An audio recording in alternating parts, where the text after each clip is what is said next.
7 सत्रों की तेजी के बाद कंसोलिडेशन के बूंद में बाजार निफ्टी 17,700 के नजदीक। बैंक निफ्टी में भी सुस्ती, लेकिन मिड कैप इंडेक्स में परफॉर्मेंस कायम। सरकारी बैंकों में आज फिर जोरदार तेजी, 3% से ज्यादा उछाल के साथ 3.5 साल के शिखर पर पहुंचा Nifty PSU bank index. Canara bank, Punjab national bank और बैंक ऑफ इंडिया 4% से ज्यादा चढ़े। ऑटो और आईटी शेयरों में भी रौनक। एनर्जी, रियल्टी और एफएमसीजी सेक्टर में आज कमजोरी। मिले जुले नतीजों के बाद एचयूएल 2 दिन में करीब 5% से ज्यादा फिसला। ब्रिटेन में दिवाली धमाका, यूके के नए प्रधानमंत्री होंगे भारतीय मूल के ऋषि सुनक। 28 अक्टूबर को लेंगे पद की शपथ। सुनक के गद्दी संभालने के बाद राजनीतिक स्थिरता की उम्मीद से ब्रिटेन में एक्सपोजर वाली कंपनियों में आज अच्छी रौनक। और कल आएंगे डाबर के दूसरी तिमाही के नतीजे। मुनाफे में करीब 3% की गिरावट संभव। रेवेन्यू में करीब 5% ज्यादा की बढ़ोतरी मुमकिन। तिमाही आधार पर मार्जिन में दिख सकता है करीब 1.5 से 2% का सुधार।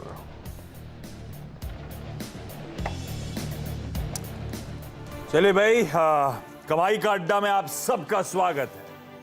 अगले 1.5 घंटे दुनिया भर के बाजार, हमारे डोमेस्टिक मार्केट्स, क्या क्यूज निकल रहे हैं, कौन से स्टॉक्स हरकत में हैं, कहां कमाई के मौके हैं, इन सब पर होगा पूरा फोकस। लेकिन शुरुआत कर रहा हूं जरा सा मूड को मैप करके। जाइए ले भैया निफ्टी स्क्रीन्स पर, और 1/4% के आसपास का हल्का दबाव है। थोड़ा ऊपरी स्तरों से ठंडे पड़े। आज 17,811 तक के लेवल्स हमने ऑन द वे अप देखे थे, तब निफ्टी 80 पॉइंट ऊपर था। वो 80 पॉइंट ऊपर वाला निफ्टी इस समय 30 पॉइंट नीचे, 125 पॉइंट दिन के हाई से करेक्ट होके हम लोग कामकाज कर रहे हैं। थोड़ा सा कंसोलिडेशन टाइप फेज लग रहा है अच्छे मूव्स के बाद। बैंक निफ्टी एकदम फ्लैट इस समय, इनफैक्ट ऑफ डेज लोज कह लीजिए इस समय की तस्वीर, क्योंकि एक समय निफ्टी बैंक जो था 225 अंक मजबूत था।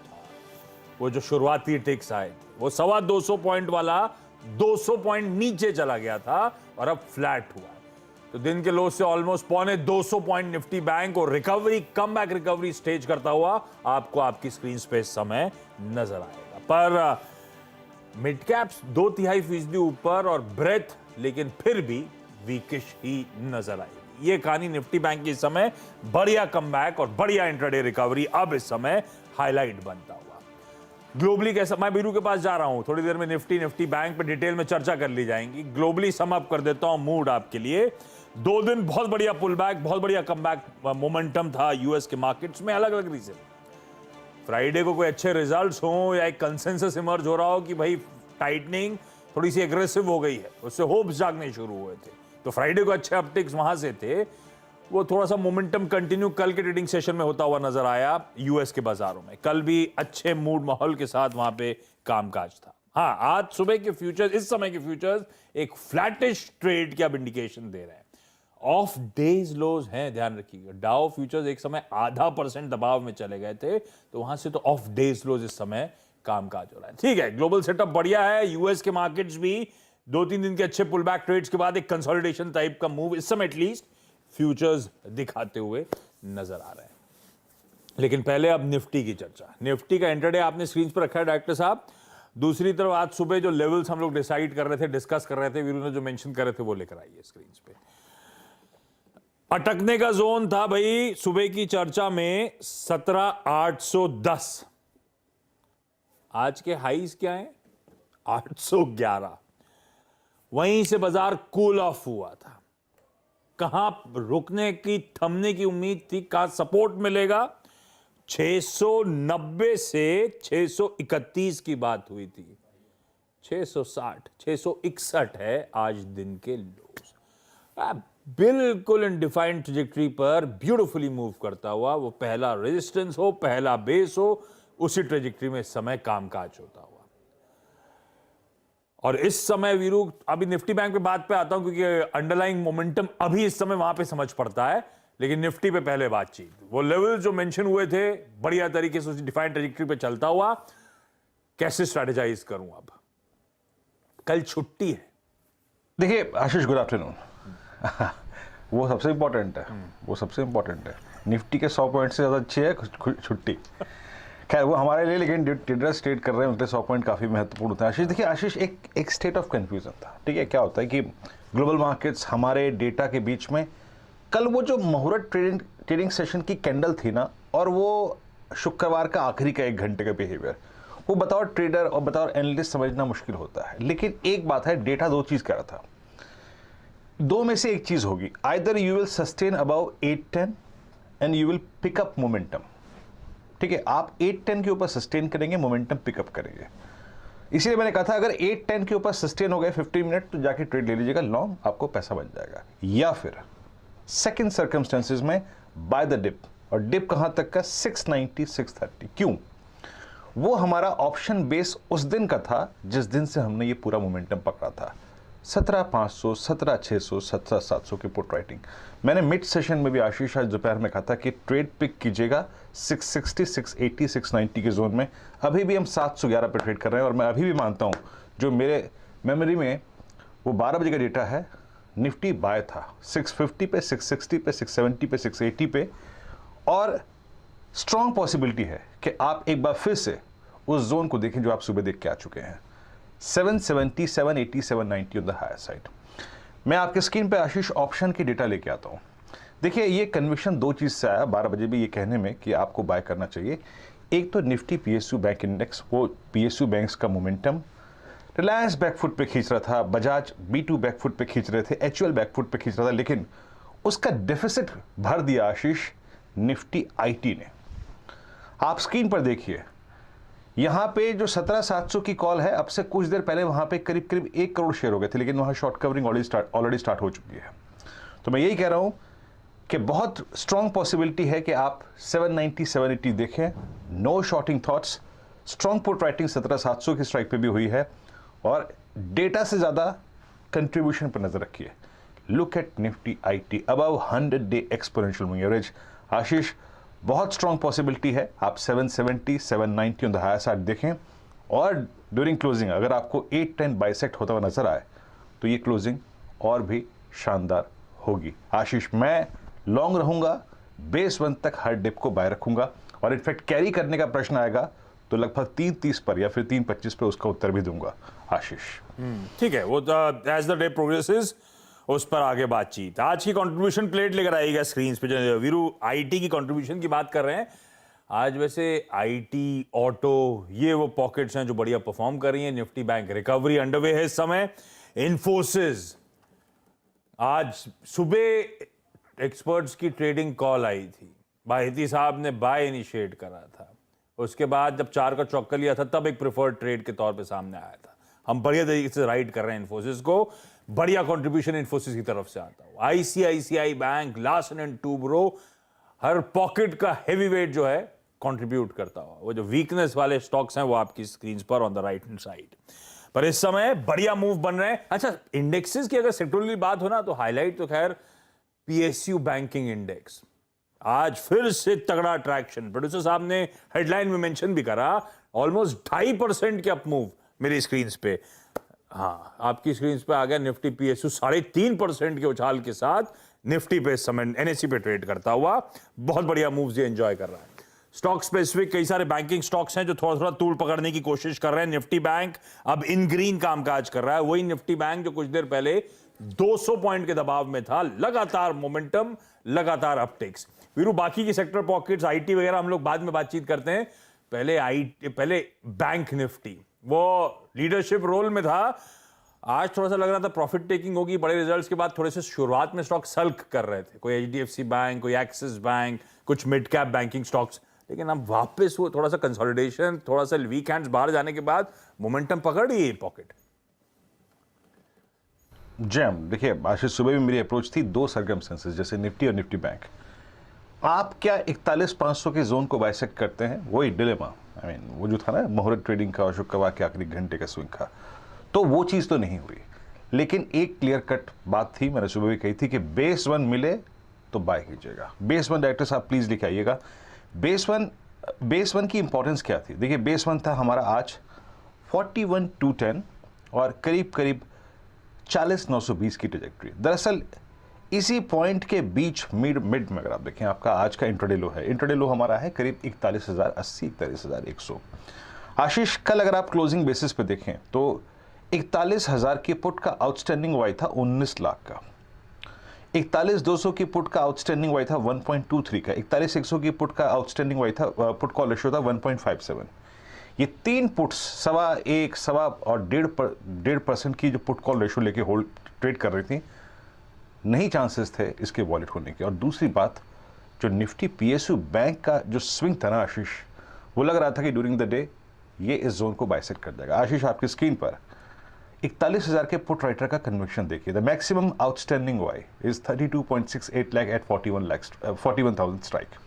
वहां पे करीब 12 लाख पुट, 13 लाख पुट बिके हैं। हाँ, मैं मानता हूं कि एक रेजिस्टेंस का छोर है 41,400, 41,500।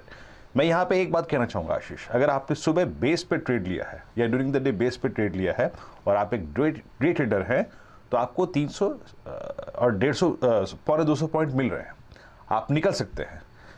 41,400, 41,500 आपके पेशेंस टेस्ट करेगा। It's a bit difficult zone, ये कॉलाइटस का जोन है, बट जिस प्रकार का पीएसयू बैंक्स पे मोमेंटम है ना आशीष, इसके निकलने के बहुत स्ट्रॉन्ग चांसेस हैं। अगर आप डीप पॉकेट नहीं है तो आप प्रॉफिट बुक कर सकते हैं, नो डाउट। आई मीन यहाँ से और 20-30 पॉइंट ऊपर 41,400, 41,500 थोड़ा ट्रबल्ड जोन है, लेकिन निकलने के बहुत स्ट्रॉन्ग चांसेस हैं considering Nifty PSU bank index. अब मैं यहां पे निफ्टी पीएसयू बैंक इंडेक्स का जिक्र क्यों कर रहा हूं आशीष?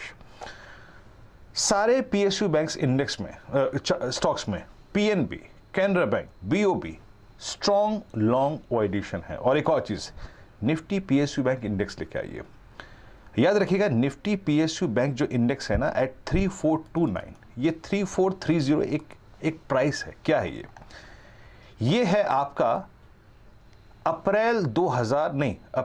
फरवरी 2019 का हाई। यानी आप technically you are crossing a range जो कि अब तक हम नहीं काट पाए हैं 18 अप्रैल 2018 से। तो एक बड़ा breakout Nifty PSU bank index confirm कर रहा है। सो एज ए ट्रेडर अगर आपको 300 पॉइंट मिल चुके हैं निफ्टी पे, you can bank Nifty bank, you can book. But मैं होता ना आशीष तो कमिटेड रहता निफ्टी बैंक पे। मेरे को लगता है कि 41,500 क्रॉस होने के बहुत स्ट्रॉन्ग चांसेस हैं आशीष। दोनों ही इंडस्ट्रीज पे लॉन्ग की अप्रोच, कॉन्फिडेंस में 1% की कमी नहीं आशीष। भाई साहब, वो पीएसयू बैंक के तमाम कॉन्स्टिट्यूएंट्स ऐसी खोले बैठा था मैं, चौतरफा firing on all cylinders. Canara bank 5%, PNB 5%, UCO और union bank 4%, bank of Baroda, bank of Maharashtra 3 से 4%, सब में मजबूती। इवन हेवी वेट दिग्गज एसबीआई 2% मजबूती के साथ ट्रेड कर रहा है। और कल जब मुहूर्त के लिए स्टॉक ज्यादातर एक्सपर्ट से मांगा था, जो हमारा पैनल था मुहूर्त ट्रेडिंग का स्पेशल पैनल, मेरे ख्याल से 5 में 3 ने एसबीआई कहा था मुहूर्त के दिन लॉन्ग कर लीजिए। कल भी तेजी थी और उसके ऊपर आज भी देखिए एसबीआई दिन के हाईस पर इस समय 2% उछाल के साथ ट्रेड करता हुआ। एक काम कर रहा हूं, पहले पैनल के पास जाऊं, बातचीत करूं, कुछ इंपॉर्टेंट इंटरेस्टिंग स्टॉक्स उनसे लूं। जो प्रोड्यूसर साहब ट्रेंडिंग स्टॉक्स बना के लाए वो देख लेते हैं। पहले तेजी वाले ट्रेंडिंग स्टॉक्स आपको आपकी स्क्रीन पे नजर आएंगे। लाइए डॉक्टर साहब जरा दिखाएं कौन कौन से स्टॉक्स जो हैं प्रोड्यूसर साहब हाईलाइट करना चाहते हैं आज की ट्रेडिंग सेशन में। टेक महिंद्रा, आज सुबह जब आईटी चलना शुरू हुआ था तब मेंशन हुआ था ये, और टेक महिंद्रा एक प्रेफर्ड ट्रेड मानस ने हाईलाइट किया था। 3.5% उछाल के साथ टेक महिंद्रा इस समय ट्रेड करता हुआ।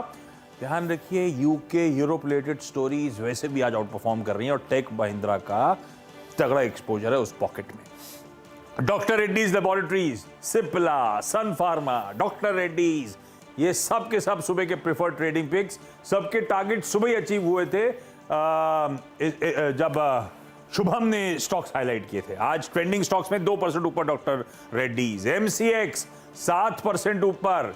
कल मुहूर्त का 7 बजे का शाम का मानस का ये प्रेफर्ड पिक था। कल 4% ऊपर था, 7% की अब तेजी के साथ एमसीएक्स इस समय ट्रेड करता हुआ। और वीरू की आंखें ना भर आएं, इसलिए इस प्लेट को हटा दीजिए। बीएचईएल इस समय 7% की मजबूती के साथ कामकाज करता हुआ। गिरने वाले स्टॉक्स दिखाइए, वो मंदी के ट्रेंडिंग स्टॉक्स कौन कौन से हैं। एचयूएल ये वीकेंड पे आए रिजल्ट्स पे कल रिएक्शन था जब निफ्टी के 50 स्टॉक्स मुहूर्त में 47 इन ग्रीन थे, 3 ही रेड में थे। उनमें से एक HUL था जो निफ्टी का टॉप लूजर था। 2.5% कल, 2.5% आज। ये है वो ठंडे नंबर्स का खामियाजा। कल HUL निफ्टी का टॉप लूजर था उस 1 घंटे के ट्रेडिंग सेशन में। नेस्ले टॉप गेनर था। कल 3% भाग गया था नेस्ले जब HUL गिर रहा था। आज करेक्शन वही का वही, जितना कल तेजी आई थी उतना ही रिवर्सल आज की ट्रेडिंग सेशन में। जोड़ दीजिए इसी में FMCG पैक में ब्रिटानिया कमजोरी के साथ ट्रेड करता हुआ, और लॉरस लैब्स इसके रिजल्ट्स के बाद से काफी शार्प रिएक्शंस आ रहे हैं स्टॉक में। कल तो मुहूर्त में ठीक है, आज फिर 5% की कमजोरी के साथ। फ्राइडे को भी बहुत पिटा था लॉरस लैब, अगर आप लोग को याद हो, और आज भी 5% की कमजोरी। कोशिश करूंगा इनमें से कई सारी स्टॉक्स, पॉकेट्स, एक्सपर्ट पैनल के साथ इन पे बातचीत कर ली जाए। लेकिन पैनल को खोलिए, पैनल को दिखाइए, सबके सब जुड़ते हुए आपको आपकी स्क्रीन पर नजर आएंगे। Good afternoon. गाबा सर से शुरुआत करेंगे। गाबा सर, गाबा सर। हाँ जी बोलिए। आज का टॉप कॉल, आज का टॉप कॉल है ग्रैन्यूल्स इंडिया फार्मा क्षेत्र से। डेली टाइम फ्रेम पर बाई सिग्नल जनरेट हुआ है। अगर यहाँ पर 353 पर ट्रेड कर रहा है आप, अगर यहीं पर भी क्लोज मिलता है इसके आसपास, तो ये बाई सिग्नल आज जनरेट होगा कल के लिए, तो ये BTST के तौर पे भी काम करेगा। तो यस, ग्रैन्यूल्स इंडिया स्टॉप होना चाहिए 350 का, अपसाइड टारगेट 360 और 370 आते थे उन्हें। Yes, granules India. Granules India आज फार्मास्यूटिकल्स का तड़का है भाई साहब। सुबह भी ट्रेड्स ने बढ़िया कमा के दिया था, अभी भी वो शुरुआती पहला ट्रेड तो फार्मास्यूटिकल पैक से ही आता हुआ, वो है ग्रैन्यूल्स का स्टॉक। मानस, गुड आफ्टरनून। इस समय का trade. Good afternoon Ashish ji. तो देखिए, जो इस टाइम का ट्रेड है वो भारत फोर्ज है, और भारत फोर्ज में खरीदारी करने की राय है। देखिए, इस ब्रेकआउट का आप इग्नोर नहीं कर सकते। काफी समय बाद हमने 800 रुपए के ऊपर के भाव देखे हैं भारत फोर्ज में, और जो ब्रेकआउट देखने को मिला उस पर काफी बेहतरीन वॉल्यूम भी देखने को मिले हैं। तो मेरा समझना है कि स्टॉक अब 840 की तरफ जाने की कोशिश करेगा। करंट लेवल्स पे भारत फोर्ज में खरीदारी करने की राय रहेगी। 794 का स्टॉप लॉस लगाइए और 840 के टारगेट सेट करिए, और at the money call option जो अगले मंथ का है वहां पर भी आप एक ट्रेड ले सकते हैं। 810 का नवंबर का कॉल ऑप्शन 40 रुपए पे ट्रेड हो रहा है, वहां पर आप 29 रुपए की स्टॉप लॉस से खरीदारी करिए 65 रुपए के टारगेट के लिए। ओके, आपका भारत फौज इस वक्त का बाय कॉल है। भारत फौज all puts trading at day low. Call अगर आप देखें इसकी सारी की सारी डी हाई पर ट्रेड कर रही है। अच्छा ट्रेड पे किया माना साहब ने यहाँ पे।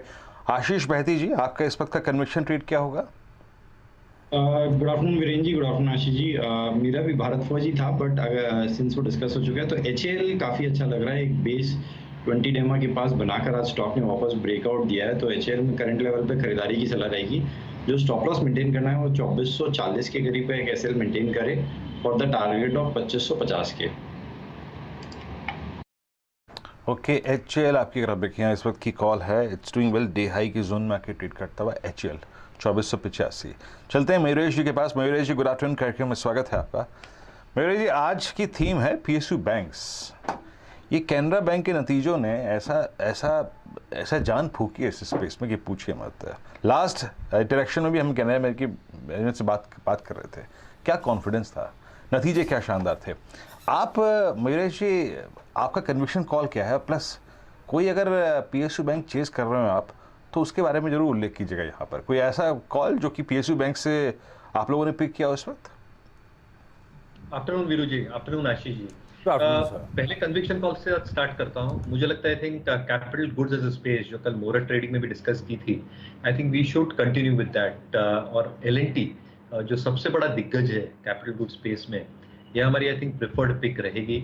लॉजिक बहुत सिंपल है, क्योंकि आई थिंक जो जनरल इलेक्शन आ रहे हैं 1.5 साल बाद, आई think capital spending government side से बहुत जोरदार होने वाली है। मेट्रो प्रोजेक्ट्स हो, पोर्ट डेवलपमेंट हो, हाउसिंग हो।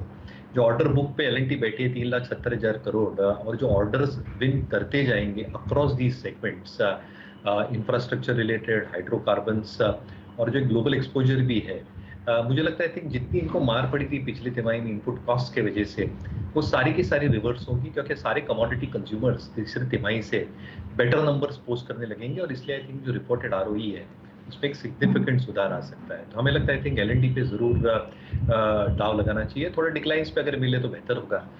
2100 का लक्ष्य अभी भी हम मेंटेन कर रहे हैं with stop loss maintained at 1860। जहां तक पीएसयू बैंक्स का सवाल रहा Viru ji, I think numbers have been outstanding. I think जो कैनरा बैंक के नंबर्स आए हैं वो काफी शानदार हैं।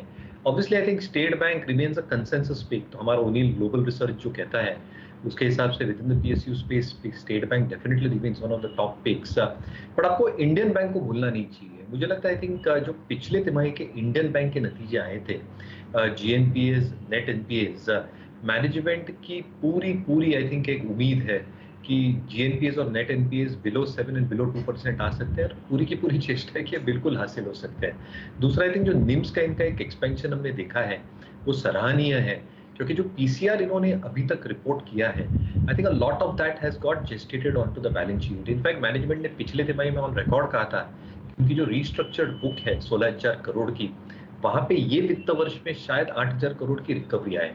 तो I think half the book can almost be recovered at this point of time, और इसलिए जो ओवरऑल स्लिपेजेस हैं वो सिग्निफिकेंटली रिड्यूस होंगे in my opinion. If you probably look at even the current price on a price to book parameter, बहुत cheaply trade करता है in terms of expected numbers. तो एक dark horse candidate PSU mid cap PSU space में अगर momentum के हिसाब से पिक एंड चूज करना तो इंडियन बैंक हो सकता है। मोमेंटम के हिसाब से पिक एंड चूज करना है तो Indian bank. Capital good space, Mayuresh ने कल जब ब्रॉड कॉल लिया था मुहूर्त के समय तो उनका कहना था कैपिटल गुड स्पेस इस नए संवत के लिए सबसे अट्रैक्टिव, और उसमें दिग्गज लार्सन एंड टूब्रो। उसी कॉल को कंटिन्यू कर रहे हैं। लार्सन एंड टूब्रो आज भी एक बाय कॉल है, और क्योंकि वीरू ने स्पेसिफिकली पीएसयू बैंकिंग पॉकेट की चर्चा करी थी उनसे, तो इंडियन बैंक उसमें एक बढ़िया मोमेंटम प्ले आपके सामने है। और क्योंकि आप लोग इतनी सरकारी बैंक की चर्चा कर रहे हैं तो मुझे रह रहे कि याद आ रहा है चतुर्मोता साहब की। तो मैंने प्रोड्यूसर साहब से कहा कि लगाइए भाई चतुर्मोता साहब को फोन। चतुर्मोता साहब हैं क्या आप? आशीष जी?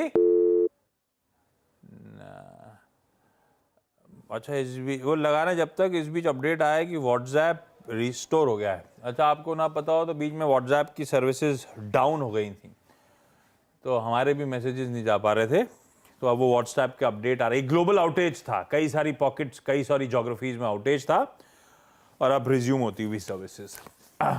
चतुर्मोता साहब जुड़ गए। चतुर्मोता साहब जुड़े क्या आप? बिल्कुल बिल्कुल Ashish ji, good afternoon. Good afternoon. ये जब से जुड़े हमने शो शुरू करा है, सरकारी बैंक 5 बार डिस्कस हुआ, तो मैंने कहा आपकी याद आ गई।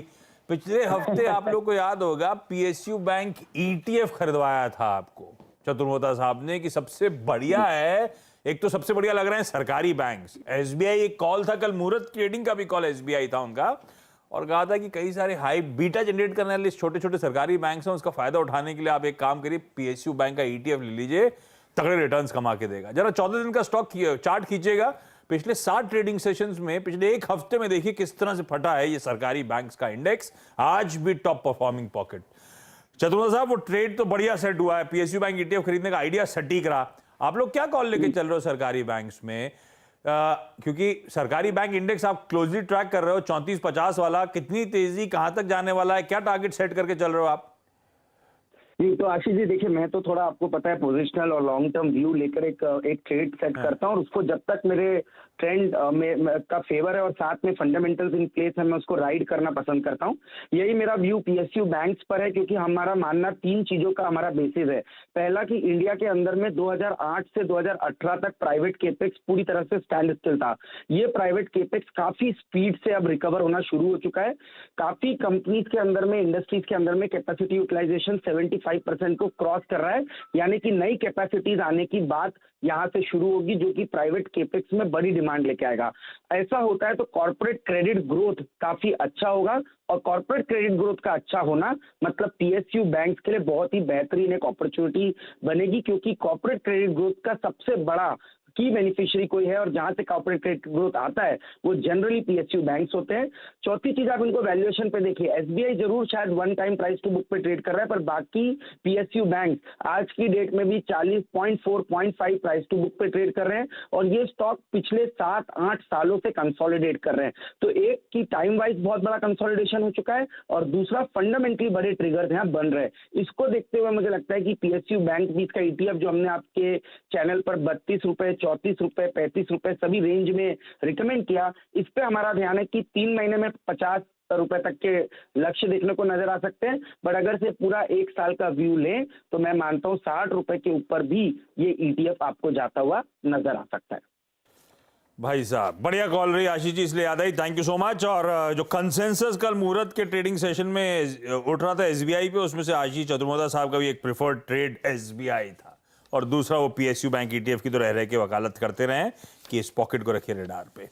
मैं कुछ देर में 4 का चौका का टीजर लेकर आ रहा हूं ताकि आप लोगों को पता हो, हमारे एक्सपर्ट्स को पता हो उनको कौन कौन से ट्रेड्स देने हैं। लेकिन इस बीच विमल केजरीवाल साहब जुड़ते हुए KEC इंटरनेशनल से, और आपको याद होगा KEC इंटरनेशनल की ओवर द वीकेंड अपडेट आया था, 2042 करोड़ के नए ऑर्डर्स KEC ने बैग करे। Vimal sir hi, good afternoon. Good afternoon. आए दिन खबर आ रही है ऑर्डर बैक करने की, मूड माल बढ़िया है क्या? ऑर्डर फ्लोज बढ़िया ट्रिकल इन हो रहे हैं क्या? और ऑर्डर बुक खड़ी कहाँ है हमारी आउटस्टैंडिंग? देखिए ऑर्डर फ्लो काफी अच्छे टिकलर हो रहे हैं। इस साल का अगर आप देखें तो करीब 10,500 करोड़ के ऑर्डर आ गए हमारे पास, जो पिछले साल से करीब 42% ज्यादा है। और ऑर्डर बुक की जहां तक बात करें, करीब 27,000 से जस्ट ऊपर हो गई है ऑर्डर बुक, और करीब 6-6,500 करोड़ के L1 है। तो करीब 34,000 करोड़ के आसपास की हमारी ऑर्डर बुक प्लस L1 अब हो गई है। आप कह रहे हो पिछले साल की कंपैरिजन में तगड़ा ट्रैक्शन। पिछला साल हो सकता है एक एबरेशन भी होगा, पर क्योंकि कई लोग स्ट्रीट में मान रहे हैं कि अब वो फेज आ रहा है जब गवर्नमेंट स्पेंडिंग शायद तूल पकड़ती हुई नजर आए। वो बेसिक आइडिया, जनरल इलेक्शन भी सामने खड़े होने वाले हैं जल्दी, 1 ईयर डाउन द लाइन। ऐसा हो, ये जो ऑर्डर्स आप तगड़े बैक कर रहे हो वीजा वी लास्ट ईयर, इस बार जो अच्छा ट्रैक्शन आ रहा है, कोई स्पेसिफिक वर्टिकल्स हैं, स्पेसिफिक पॉकेट्स हैं, या across the board order flows अच्छे हैं? जनरली अक्रॉस द बोर्ड है, लेकिन जैसे आपने इलेक्शन वगैरह की बात की, तो एक तो हम देख रहे हैं कि रेलवे के ऑर्डर्स में काफी ट्रैक्शन आ रहा है, और दूसरा है कि जो एक जल से नल तक की जो स्कीम है, तो पानी में काफी जो सो पाइपलाइन से पानी जा रहा है गांवों को, उसमें काफी ऑर्डर्स आ रहे हैं। तो मतलब अगर अपने देश की बात करें तो इन दोनों चीजें में दिख रहा है। और इस साल ट्रांसमिशन और डिस्ट्रीब्यूशन में भी पावर ग्रिड वगैरह से हमको पिछले साल के मुकाबले काफी अच्छे ऑर्डर मिले हैं। मतलब ये हो गई अपने, मतलब यहाँ की बात। अगर फॉरेन में देखें तो बेसिकली सारे ऑर्डर्स मिडिल ईस्ट से आ रहे हैं। जो तेल के दाम जो $90-93 चल रहे हैं, उसके पीछे सऊदी, अबू धाबी, दुबई, इन सब कंट्रीज में काफी इन्वेस्टमेंट हो रहा है इंफ्रास्ट्रक्चर में। केजरीवाल साहब, एग्जैक्टली ये जो डेटा सेंटर सेगमेंट है, अभी आपने क्योंकि रेलवे का भी टिप्पणी करी दी, TND सेगमेंट की भी टिप्पणी कर दी, डेटा सेंटर सेगमेंट कैसा कर रहा है एग्जैक्टली, और यहाँ पर अगले 3-4 महीने के लिए आउटलुक, इनफैक्ट 2 क्वार्टर्स के लिए आपका आउटलुक क्या है? देखिए आज जो हमने एक ऑर्डर अनाउंस किया, हमारा तीसरा ऑर्डर है डेटा सेंटर का। एक अभी हमने कंप्लीट करके हैंडओवर किया है डिफेंस को, 2 में काम चल रहा है, और करीब करीब आई थिंक 7 या 8 डेटा सेंटर पे अभी हमारे टेंडर डिस्कशंस, नेगोशिएशन चल रहे हैं। तो मेरे हिसाब से तो अगले 1-2 महीने में हम कम से कम 2 या 3 और डेटा सेंटर के ऑर्डर्स अनाउंस करेंगे। उसमें काफी काम आते जा रहा है, चाहे आप माइक्रोसॉफ्ट लीजिए, अमेजोन लीजिए, चाहे मतलब अपने अडानीज को लीजिए, सभी जगह पे अभी काफी जोर आ रहा है अडानीज इसमें डेटा सेंटर में। आपने कहा जो ग्लोबल ऑर्डर बुक है, ट्रैक्शन सबसे बढ़िया मिडिल ईस्ट से आ रहा है। यूरोप का क्या हाल है? कुछ डिसरप्शन से कुछ इंपैक्ट शुरू हुआ है धंधे पे, फ्लोज पे, इश्यूज, चैलेंजेस अब दिखने शुरू हुए हैं क्या सर? देखिए 2 अलग चीज है। एक तो यूरोप का इंपैक्ट नेगेटिव जो है वो सप्लाई चेन डिसरप्शन में है। गैस के दाम बढ़ गए हैं, तो वहां पे थोड़ी सी तकलीफ हो रही है फ्रॉम ऑर्डर्स। वहां से जो हमारे ट्रांसफॉर्मर्स या स्पेयर पार्ट्स वगैरह आने थे, उसमें कुछ दिक्कत दिख रही है। फायदा ये हो रहा है कि हमारा जो मेन कॉम्पिटिटर थे नॉर्थ अमेरिका मार्केट में, खासकर यूएस में, वो टर्की से थे।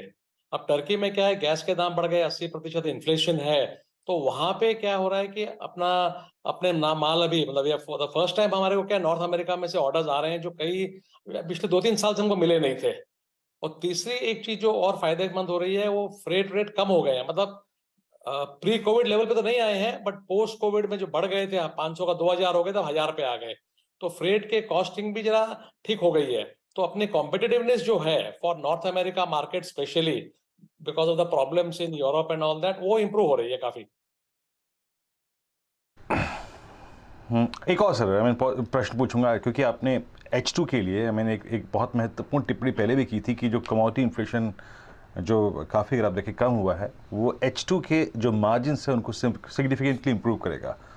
तो वो सर जो कमोडिटी प्राइसेस का डिक्लाइन है वो एग्जैक्टली बदस्तूर जारी है, तो आप H2 के लिए क्या सर मार्जिन ट्रेजेक्टरी लेके चल रहे हैं? अभी तो नंबर्स तो नहीं बता पा रहे हैं क्योंकि रिजल्ट्स हमने अनाउंस नहीं किए हैं, बट H2 में डेफिनेटली इंप्रूवमेंट होगा। हम शुरू से बोल रहे हैं कि Q3 और Q4 में खास तौर पे ज्यादा इंप्रूवमेंट होगा, क्योंकि Q3 तक क्या है कि लॉस के पुराने ऑर्डर्स वगैरह हैं और कुछ कमोडिटीज वगैरह बुक की हुई है, तो वो सब खत्म होते होते प्लस जितने भी नए ऑर्डर्स आए हैं उनका एग्जीक्यूशन होगा, वो नए प्राइसेस पे लिए हुए हैं। कुछ केसेस में तो प्राइसेस और इंप्रूव हो गई है जो हमने कॉस्ट लिए थे, तो Q4 से डेफिनेटली काफी अच्छा होगा। चलिए Kejriwal sir, thank you so much. अच्छा, दीपावली की ढेरों शुभकामनाएं सर आपको। आपको भी और आपके सारे दर्शकों को thank you sir. Thank you. KC international का एक चार्ट चेक पहले। आज अच्छी मजबूती है, ये देखिए बात करते करते केजरीवाल साहब का कॉन्फिडेंस स्टॉक्स पे रिफ्लेक्ट होता हुआ 2.5% के आसपास के अपटिक्स अब इस समय केसी इंटरनेशनल एंजॉय कर रहा है। मानस, क्विकली केसी का चार्ट चेक। देखिए केसी इंटरनेशनल की अगर बात करिए तो जैसे एक मिनट रुकिएगा, तो देखिए यहाँ पर लगातार स्टॉक अपने 200 मूविंग एवरेज के आसपास ट्रेड हो रहा था मेरे ख्याल से पिछले 10 सेशन से। देखिए अब इम्पोर्टेंट ये है कि एक बार स्टॉक 440 442 के ऊपर निकल जाए, उसके ऊपर निकलेगा तब बिल्कुल आपको करीब 470 475 तक किस तरह देखने को मिलेंगे। तो एक छोटी अवधि का अगर ट्रेड लेना होगा तब आप करंट लेवल्स पे भी एक लॉन्ग पोजीशन बना सकते हैं, जहां आपके स्टॉप लॉसेस 425 पे रहेंगे, इस उम्मीद में कि ब्रेकआउट के बाद आपको कम से कम 470 के स्तर देखने को मिलेंगे। लेकिन मीडियम टू लॉन्ग टर्म का ट्रेंड बहुत क्लियर नहीं दिखता है चार्ट पे, इसलिए मीडियम टू लॉन्ग टर्म का पे व्यू नहीं दे पाऊंगा मैं। चलिए, तो वो जो लेवल्स मेंशन्ड है अनटिल वो ब्रीच हो तभी फिर तेजी का मन, अदरवाइज इस समय वेट एंड वॉच का मोड रखा जाए केसी इंटरनेशनल के स्टॉक में। मैं 4 का चौका का टीजर दे देता हूं, उसके बाद थोड़ी देर बाद लौटूंगा ताकि एक्सपर्ट्स प्रिपेयर्ड हो अपने अपने एक बेहतरीन सिलेक्टिव स्टॉक्स के साथ। आज का ऑप्शन जो है वो बहेती साहब आपके पास आऊंगा, तो एक बढ़िया सा आज का ऑप्शन स्ट्रैटेजी प्लीज आप बहेती साहब को दिखाएंगे नहीं कैरेक्टर साहब, रेडी रखिएगा। एफएनओ सुपरस्टार मानस के पास जाएंगे और मानस जायसवाल साहब से समझेंगे आज का एक बढ़िया सा वायदा बाजार का सुपरस्टार आइडिया। चार्ट का चमत्कार के लिए नीलेश जैन साहब जुड़े हैं, डायरेक्टर साहब जुड़ेंगे, वो पैनल का पार्ट बनने वाले हैं कुछ ही देर में, तो अगर जुड़ जाएं तो पीछे से बता दीजिएगा कि चार्ट का चमत्कार उनके पास आज हम लोग आएंगे। और मिड कैप फंडा के लिए मयूरेश अभी से स्टडी शुरू करते हुए दिख रहे हैं मुझे, कुछ कंप्यूटर पे टटोल रहे हैं। कुछ देर में एक मिड कैप फंडा पिक मयूरेश के सौजन्य से आती हुई नजर आएगी। वीरू जैम, इस बीच अब आशीष एक दो ट्रेड्स मार्क कर देता हूँ यहाँ पर, जहाँ मैं पिछले 10 मिनटों में काफ़ी स्ट्रॉन्ग वाइलेशन देख रहा हूँ। देखिए, एक तो आपका PSU बैंकिंग सेगमेंट हो ही गया, उसको तो छोड़ देते हैं, और कुछ काउंटर्स जो कि बहुत अच्छा कर रहे हैं और जिनकी कॉल्स डी हाई पे फ्लोट कर रही हैं। एक बार जरा आप IEX लेके आइएगा, IEX के में मोमेंटम है, स्टॉक पुल बैक बोर्ड में है, और आज इस वीक स्ट्रक्चर ने एक 10 डे एक्सपोनेंशियल मूविंग एवरेज छुआ है। लेकिन मैं आता हूँ अब थोड़ा सा नवंबर के ऑप्शंस पे। मानस प्लीज ध्यान दीजिएगा आप ग्रेनुअल्स पे। दरअसल फार्मा स्पेस में ये स्टॉक एक अच्छा ट्रेड स्विंग देने वाला स्टॉक है। अ टिपिकल फ्लैग जिसका ब्रेकआउट मेरे ख्याल से 350 या 360 के जोन में होगा। डायरेक्टर साहब एक काम कीजिएगा, इसकी नवंबर की कॉल निकालिएगा। ग्रेनुअल्स की कॉल 360 नवंबर, उसका प्राइस बताइएगा। मैं बताता हूँ, इनफैक्ट ग्रेनुअल्स की 360 की कॉल का नवंबर का प्राइस प्लीज़ दिखाइएगा मेरे स्क्रीन पर।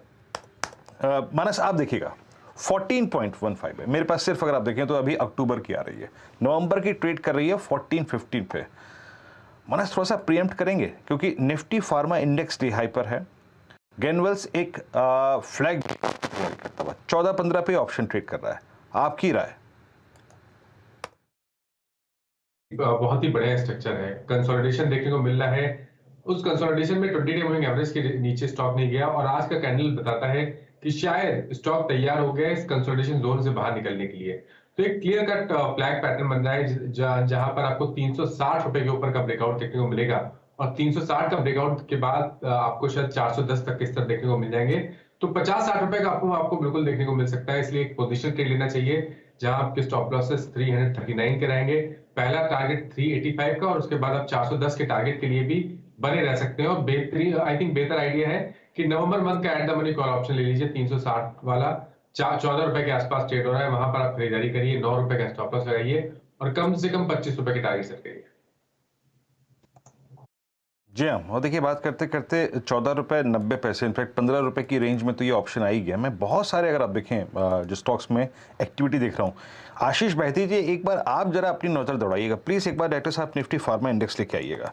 निफ्टी फार्मा 13117 पे, और मैं आपको बताऊँ कि ये पूरा का पूरा जो अक्टूबर का कॉन्ट्रैक्ट था उसमें से लगभग 14 अक्टूबर के बाद से लेके, और इनफैक्ट अगर आप 3 अक्टूबर से लेके अब तक आएँ तो इस इंडेक्स ने पूरा का पूरा टाइम स्पेंड किया है above 200 day exponential moving average.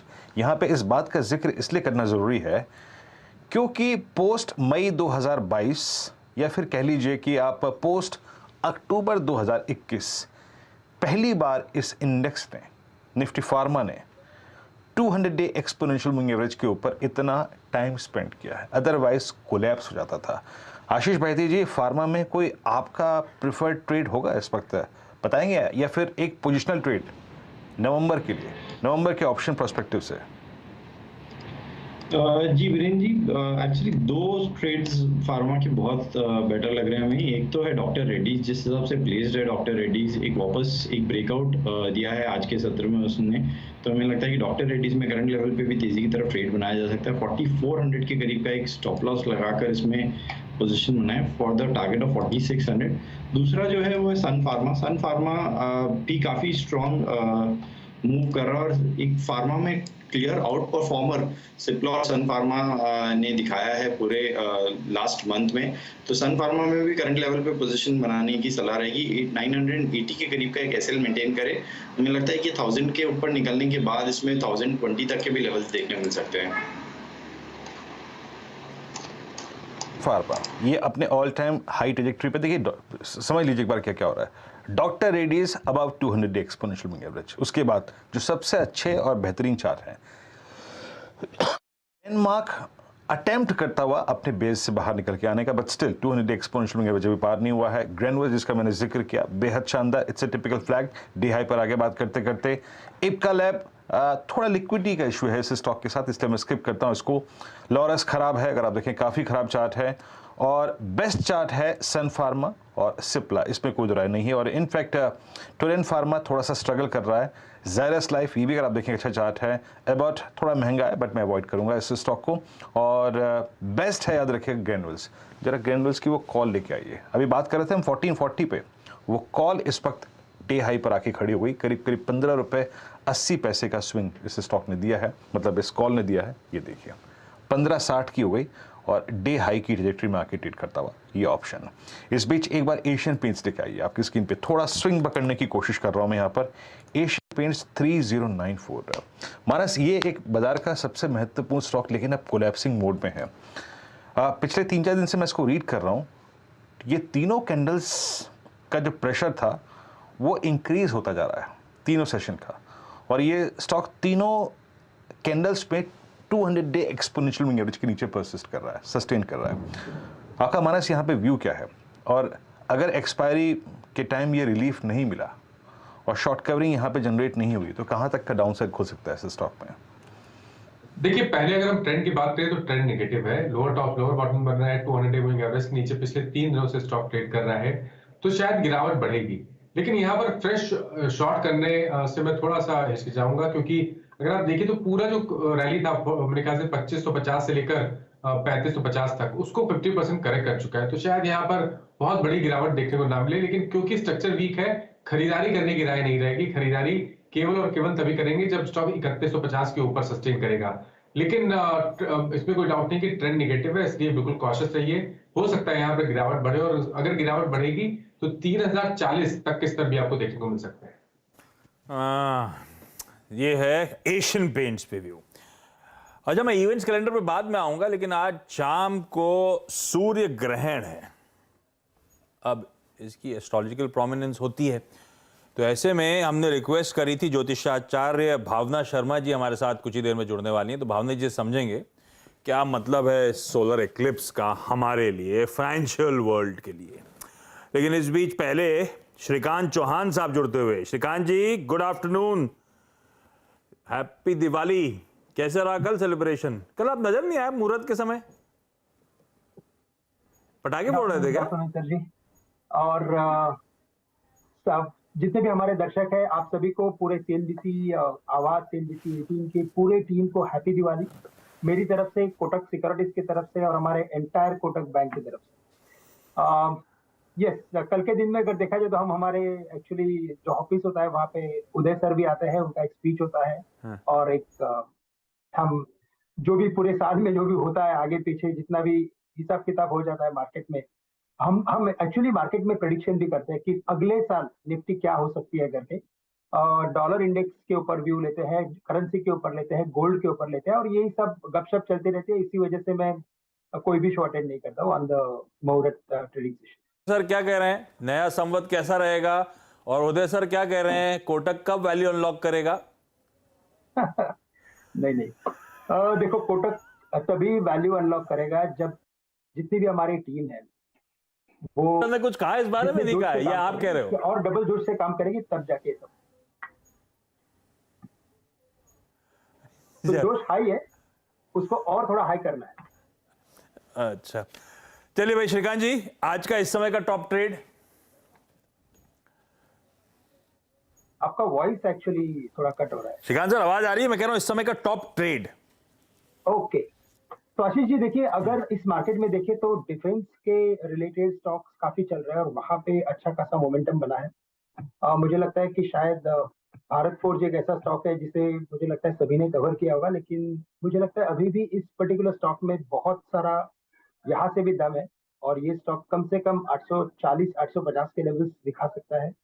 तो भारत फोर्ज को लॉन्ग करके चले और यहाँ पे स्टॉप लॉस रखे 790 रुपए का, क्योंकि स्टॉक थोड़ा वॉलेटाइल है, लेकिन हमें लगता है कि 850-860 के लेवल बिल्कुल ये दिखा सकता है। तो इस समय का अगर टॉप ट्रेड अगर लेना है तो मुझे लगता है भारत फोर्ज को लॉन्ग करके चले।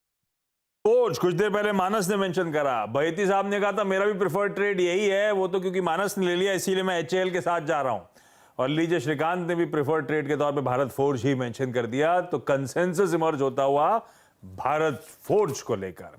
इस बीच स्क्रीन पे नीलेश जैन साहब जुड़ते हुए। Nilesh ji hi, good afternoon, happy Diwali. Nilesh ji आपका टॉप ट्रेड।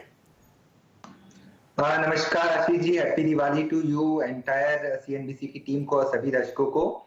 देखिए प्रीफर्ड बेट है इस घंटे के लिए, वो है HAL, हिंदुस्तान एरोनॉटिक लिमिटेड। सारे ही डिफेंसिव स्पेस में काफी अच्छा एक्शन है, चाहे वो BDL ले लीजिए, HAL ले लीजिए। HAL में खास बात यह है कि अपने 50 डे मूविंग एवरेज के आसपास का सपोर्ट लेता हुआ काउंटर यहाँ से रिवर्सल की इंडिकेशन दे रहा है। ऊपरी स्तरों पर 2600 तक की अपसाइड यहाँ पे ओपन होती हुई नजर आ रही है।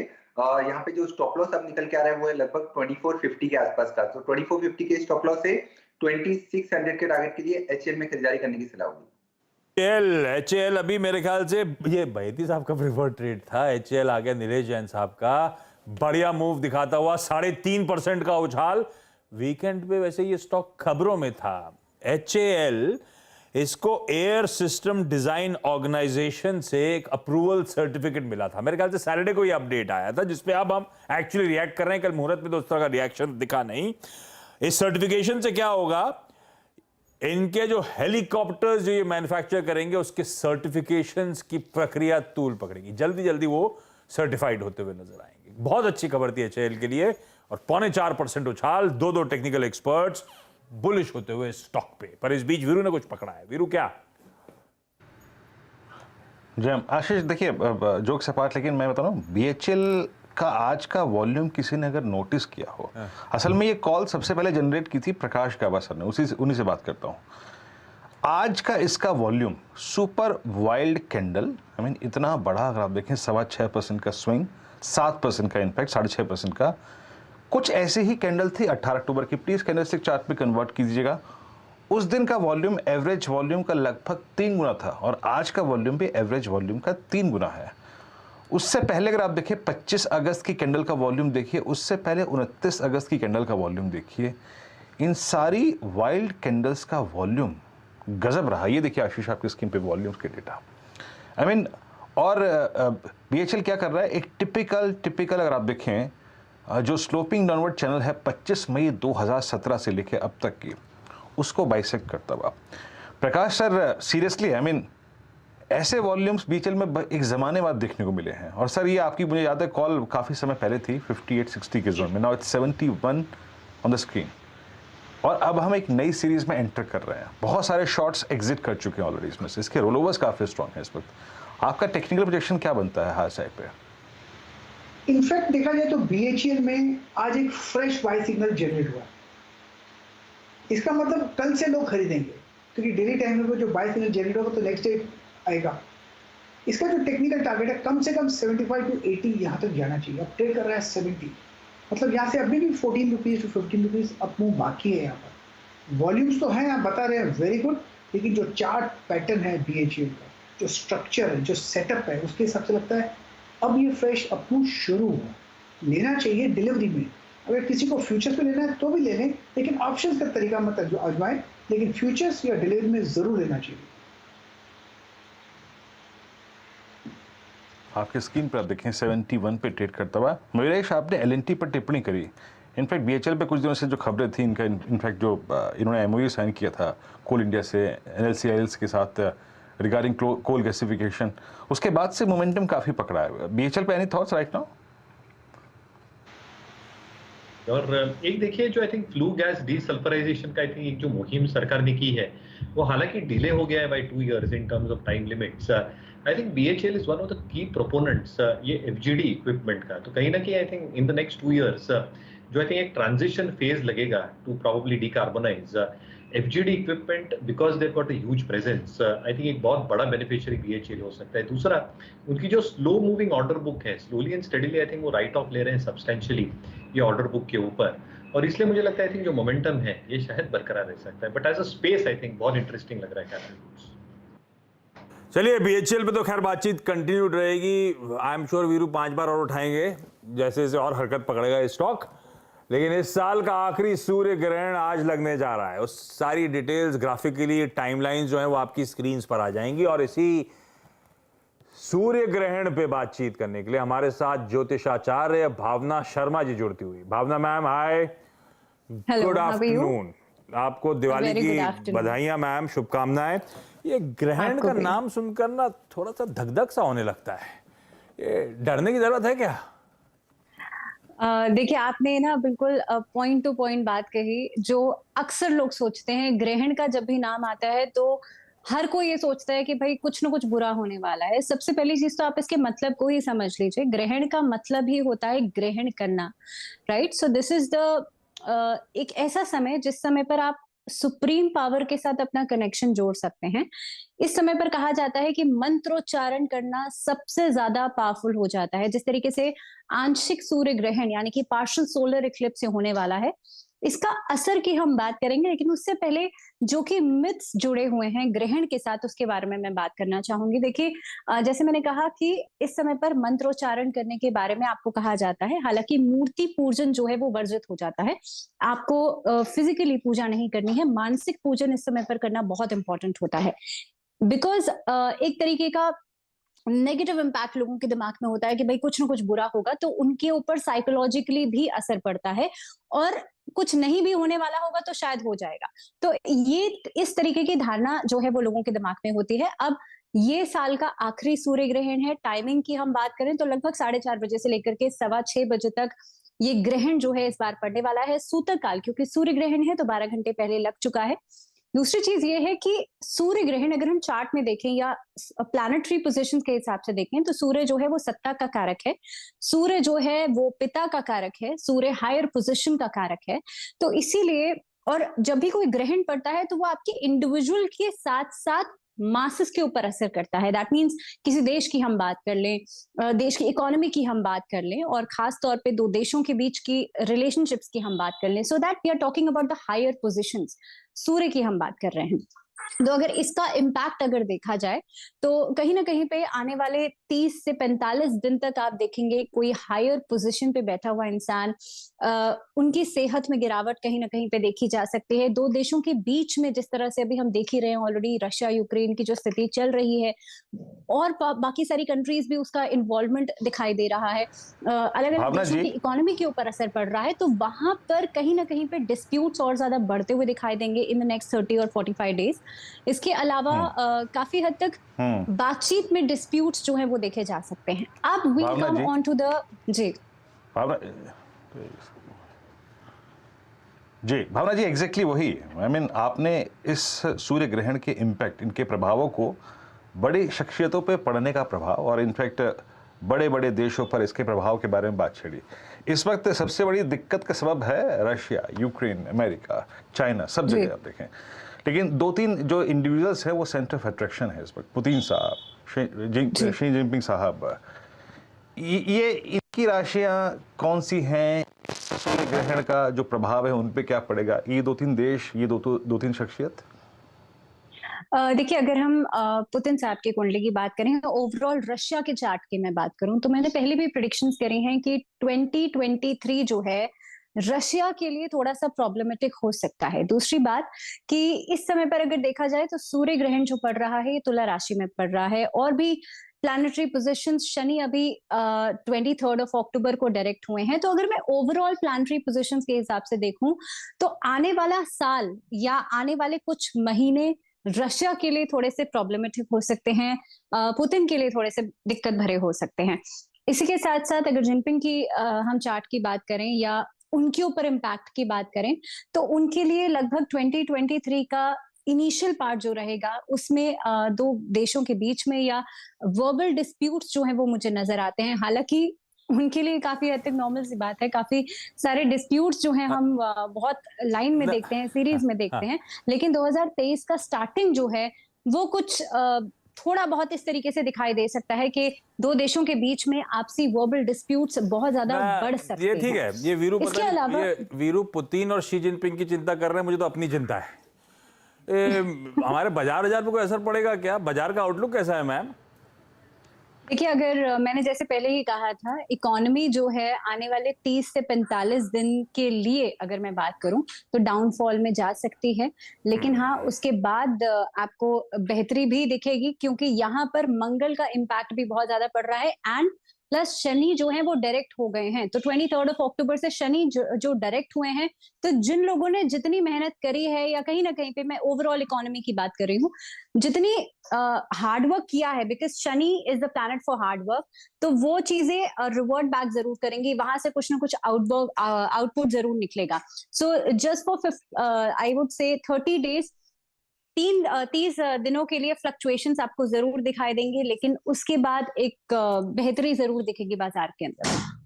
चलिए, थैंक यू मैम जुड़ने के लिए और काफी हद तक इस ग्रहण व्रहण से लेकर एयर क्लियर करने के लिए।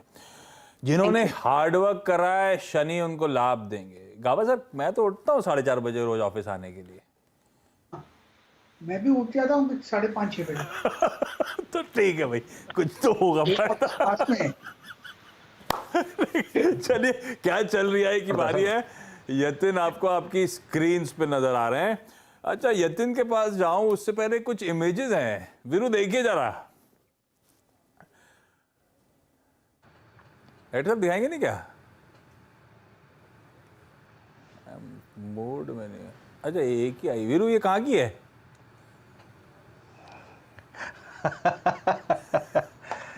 ये बीएचएल स्टेडियम की है। आज बीएचएल ही चल रही है हर जगह, आप भी वही लाएं क्या? बट आपने जो बीएचएल के चार्ट चेक और बीएचएल पे क्या चल रहा है के बीच में वो ग्रहण लगा दिया। सॉरी, बीएचएल की चर्चा की जगह थोड़ा सा ग्रहण की चर्चा किया, लेकिन क्या चल रही है? मैं आज चल तो बीएचएल ही रहा है, कुछ इमेज में नहीं लाएंगे क्या चल रही है, क्या चल रहा है बीएचएल?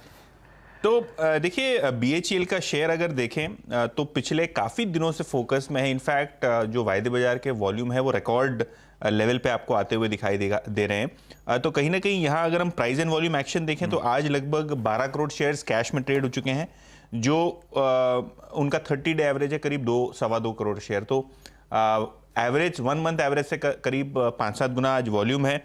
अगर हम एक महीने की बात करें तो लगभग 23-24% स्टॉक ने मोमेंट दिया है और ऑब्वियसली यहाँ कंपनी के ऑर्डर फ्लो बहुत ज़बरदस्त है। इनफैक्ट 3 सेगमेंट्स जिसके बारे में हम बात करेंगे बीएचईएल में, क्योंकि काफ़ी डाइवर्सिफाइड कैपिटल गुड कंपनी है। ऑब्वियसली जब बीएचईएल का नाम आता है तो ऑब्वियसली आपके जहन में पावर आता है, और पावर सेक्टर में जो नए थर्मल कैपेसिटीज़ आ रही हैं उसमें कहीं ना कहीं बीएचईएल को बड़े ऑर्डर्स मिलने की उम्मीद है। ऑब्वियसली जो सरकारी पावर कंपनीज हैं खास करके एनटीपीसी नेवली लिग्नाइट वो प्रेफर्ड ऑर्डर में बीएचईएल को पसंद करती हैं और सरकारी ऑर्डर्स में लगभग कंपनी का 30% का मार्केट शेयर है। ऑब्वियसली अगर हम पिछले 2-4 दिनों की बात करें तो यहाँ एनटीपीसी का तालचेर का ऑर्डर इनको मिला है। 660 मेगावाट के 2 टरबाइन कंपनी लगाएगी। इसके अलावा एनएलसी यानी नेवली लिग्नाइट का एक 2400 मेगावाट का जो पावर प्लांट है वो बिडिंग स्टेज में चल रहा है और काफ़ी हाई प्रोबेबिलिटी है कि ये ऑर्डर भी बीएचईएल को कहीं ना कहीं मिल जाए। अगर हम बॉयलर और टरबाइन मार्केट की बात करें तो कंपनी का लगभग 60 to 70% मार्केट शेयर है और जिस हिसाब से थर्मल कैपेसिटी देश में आने वाली है, देखिए जो सोलार है, जो रिन्यूएबल पावर है या ग्रीन हाइड्रोजन की जो बातें हो रही हैं, शायद लॉन्ग जेस्टेशन प्रोजेक्ट्स हैं, 3 से 5 साल इसको लगते हैं एग्जीक्यूट करने फ्रॉम स्टार्ट टू एंड। लेकिन अगर थर्मल पावर प्लांट की बात करें तो सरकार ने भी प्रोजेक्ट किया है कि थर्मल पावर प्लांट आपको अगले 5 सालों में लगभग 50 से 60 हज़ार मेगावाट्स की कैपेसिटी चाहिए। तो कहीं ना कहीं ये जो गैप है वो थर्मल आपको करता हुआ दिखाई देगा। दूसरा सबसे इंपॉर्टेंट पहलू है रेलवे, वहाँ से भी अच्छे ऑर्डर आ रहे हैं। और तीसरा जो डार्क हॉर्स है कंपनी के लिए वो है डिफेंस। कंपनी ने डिफेंस एक्सपो में ज़बरदस्त पार्टिसिपेशन किया था। इनफैक्ट अगर आप बीएचईएल की वेबसाइट पर चले जाएं या बीएचईएल के ट्विटर हैंडल पर चले जाएं तो नेवी, एयरफोर्स, काफ़ी जो आर्म फोर्सेस हैं इनके लोगों ने इंक्वायरी की थी उनके स्टॉल पे। इनफैक्ट अगर हम कंपनी की बात करें तो डिफेंस एक्सपो में उन्होंने 6 MOU साइन किए हैं डिफेंस और एरोस्पेस के लिए। इनफैक्ट काफ़ी सारी कंपनीज, खास करके जर्मन कंपनीज के साथ इनकी जेवी करने की योजना है ताकि ये डिफेंस में आत्मनिर्भर भारत के तहत काफ़ी सारा चीज़ एग्जीक्यूट कर पाएँ। और स्टॉक के वैल्यूएशन की बात करें तो डैम कैपिटल की जो टारगेट प्राइस है स्टॉक पे वो 100 रुपये और जो वैल्यूएशन अगर आप देखें तो लगभग 0.7 price to book FY24 basis पे स्टॉक ट्रेड कर रहा है। तो बिलो बुक वैल्यू बीएचईएल का शेयर ट्रेड कर रहा है और कहीं ना कहीं वैल्यूएशन के लिहाज से भी काफ़ी अट्रैक्टिव लग रहा है और इसीलिए शायद डैम कैपिटल जैसे ब्रोकरेज और वो रिपोर्ट आने के बाद खास करके आपने स्टॉक में काफ़ी अच्छा मोमेंटम देखा। बस रुलाओगे क्या? पूरी रिसर्च रिपोर्ट लिख डाली आपने वीरू के लिए। ये लेके वीरू, आपकी कंपनी के लिए कितना डीप ट्रैकिंग करी है हमने। ये बीएचईएल और ये तेजी की तमाम वजह 7.5% का तगड़ा अपटिक। खैर इस पे फंडामेंटल, टेक्निकल सारी बातचीत हो चुकी है तो वहां पे नहीं जा रहा हूं। लेकिन 2 स्टॉक्स ऑटो स्पेस से, आयशर मोटर्स स्क्रीन पे खींच के लेकर आइए। बहुत बढ़िया मूव उसमें इस समय देखने को मिल रहा है और साथ साथ ऑटो के एक और हैवी वेट को दिखाइए, मारुति। दोनों में इंट्राडे चार्ट्स दिखाएंगे क्या? दोनों के अप मूव्स बढ़िया। ये देखिए आयशर मोटर्स अब इस समय 2.25% का उछाल और लाइकवाइज ऐसे ही मारुति का चार्ट खींचेगा स्क्रीन पे, अच्छा अपटेक। श्रीकांत, कुछ पसंद आ रहा है? बिल्कुल, तो देखा जाए तो ऑटो में मुझे लगता है कि बहुत सारे जितने भी इनफैक्ट इस पर्टिकुलर सेक्टर के जो स्टॉक्स है उन सभी में अच्छा खासा एक्शन है। प्राइस और वॉल्यूम दोनों का एक्शन है। मुझे लगता है शायद इनके जो नंबर्स रहेंगे दिवाली के बुकिंग के शायद वो आ गए होंगे। लेकिन मारुति मुझे लगता है कि करंट लेवल से बिल्कुल लॉन्ग किया जा सकता है। वापस एक बार ये 9,200 से लेकर 9,300 के लेवल्स दिखा सकता है। एक 100 रुपए का स्टॉप लॉस रखे, 8,900 का स्टॉप लॉस रखे, 9,000 में खरीदे। बट लगता है कि 9,300 तक के टारगेट ये बिल्कुल दिखा सकता है। आयशर की अगर बात करें तो यहाँ पे मुझे लगता है कि थोड़ा ये और वक्त ले सकता है। अगर पोजिशनल ट्रेड बनाना है तो बिल्कुल लॉन्ग करें, क्योंकि पोजिशनल बेसिस पे लगता है कि ये 4,000 के करीब जाएगा। तो आशीष जी, अगर किसी के पास अगर डिलीवरी अगर है तो उसे रखें, लेकिन शॉर्ट टर्म में अगर ट्रेड बनाना है तो बिल्कुल मारुति के साथ लॉन्ग करके चले। बिल्कुल ठीक है। और कुछ सरकारी बैंक्स, अब बैंक ऑफ इंडिया दिखाइए, टिकर टीम मेरे ख्याल से नीचे चला भी रही है। Jammu and Kashmir bank, IOB, union bank, अरे बहुत ही अच्छी तगड़ी तेजी सारे के सारे आप वो छोटे सरकारी बैंक्स में देखने को मिल रही है। सब आपकी स्क्रीन पर आते हुए, लेकिन इस समय मैं अब 4 का चौके की शुरुआत कर रहा हूं, अदरवाइज बढ़िया पिक्स हाथ से निकल जाएंगी।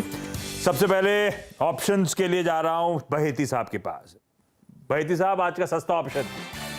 जी आशीष जी, सस्ता ऑप्शन के तौर पे यूएसएल ही सिलेक्ट किया है वापस। जिस हिसाब का आज मूव आया है यूएसएल में काफ़ी शानदार है। 3.5 मिलियन शेयर्स का वॉल्यूम ऑलरेडी अभी तक क्लॉक इन हो चुका है और जो प्राइस एक्शन दिख रहा है अभी लग रहा है कि स्टॉक 900 के बियॉन्ड जाने के लिए तैयार हो चुका है। तो 880 के कॉल में खरीदारी की सलाह रहेगी। 31 रुपये के करीब है चल रहा है। 20 रुपये का स्टॉप लॉस लगाना और 50 रुपये के टारगेट के लिए। यूनाइटेड स्पिरिट्स, आज सुबह भी यूएसएल की बहुत चर्चा हुई थी और यूएसएल ने आज बढ़िया मूव्स डिलीवर करके दिए हैं। 4% ऊपर। और अब बहेती साहब का फिर से कॉल है वॉल्यूम्स के साथ, ही जो तगड़ा अपटिक देख रहे हैं आप, तेजी बनाने का तरीका 880 का कॉल, यूएसएल का खरीदा जा सकता है। एफएनओ सुपरस्टार के लिए मानस को स्क्रीन पे दिखाइए। मानस, क्या रडार पे आया? भारत फोर्ज एक बढ़िया पिक थी, उसके अलावा देखिए उसके अलावा इप्का लैब पे ध्यान देना चाहिए। इप्का लैब ने कंफर्मेशन दिया है हायर बॉटम का अभी कुछ दिन पहले। उसके बाद हम कंसोलिडेशन देख रहे थे, लेकिन आज स्टॉक ने अपने 100 डे मूविंग एवरेज को ब्रीच किया, वहां पर वॉल्यूम देखने को मिल रहे हैं। तो मेरा समझना है कि कम से कम अपने 200 डे मूविंग एवरेज को स्टॉक टेस्ट करेगा, जो कि 960 रुपए का है। तो 960 रुपए के टारगेट के लिए इप्का लैब में करंट लेवल्स पे खरीदारी करेंगे, 919 रुपए का स्टॉप लॉस लगाएंगे। 919 के स्टॉप के साथ इप्का। आज सुबह भी जब चर्चा हो रही थी, दवा और दारू साथ में आए थे, अभी भी वही ट्रेंड कंटिन्यू हो रहा है। तो यूएसएल और इप्का लैब्स हैं एक्सपर्ट्स के प्रेफर्ड ट्रेड। चार्ट का चमत्कार के लिए नीलेश जैन साहब के पास जाना है। नीलेश जी, कौन सा स्टॉक आइडेंटिफाई किया सर आपने? बिल्कुल आशीष जी, देखिए कुछ समय पहले आप ऑटो स्पेस का जिक्र कर रहे थे, इंडेक्स हेवीवेट मारुति, इस पर्टिकुलर काउंटर में बहुत ही बेहतरीन ब्रेकआउट हमें आता हुआ नजर आ रहा है। पिछले एक महीने का जो साइडवेज कंसोलिडेशन था, वो कंसोलिडेशन से काउंटर बाहर निकलता हुआ नजर आ रहा है। साथ ही साथ अगर आप निचले स्तर पर मोमेंटम इंडिकेटर्स और ऑसिलेटर्स भी देखें तो एक काफी अच्छा बाय क्रॉस हुआ देखने को मिल रहा है। और सबसे इंपॉर्टेंट चीज, काफी स्ट्रॉन्ग ओपन इंटरेस्ट एडिशन यहाँ पे देखने को मिल रहा है। 27% के आसपास का हुआ एडिशन हुआ है। मेरा ये मानना है कि यहाँ से ये तेजी बरकरार रहनी चाहिए। ऊपरी स्तरों पर शॉर्ट टर्म के लिए यहाँ से 9200 के टारगेट होंगे और थोड़े से पोजीशन पर्सपेक्टिव से 9400 तक की अपसाइड यहाँ पे देखने को मिल सकती है। यहाँ पे स्टॉप लॉस जो निकल के आ रहा है वो लगभग 8900 का है। तो विद स्टॉप लॉस ऑफ 8900, 92 और 9400 के टारगेट के लिए मारुति में खरीदारी करने की सलाह होगी। मारुति, आज मंगलवार का दिन भी है, मारुति का दिन भी है, और आमतौर पे हिस्टोरिकली इसके फेवर में जाता है ये दिन।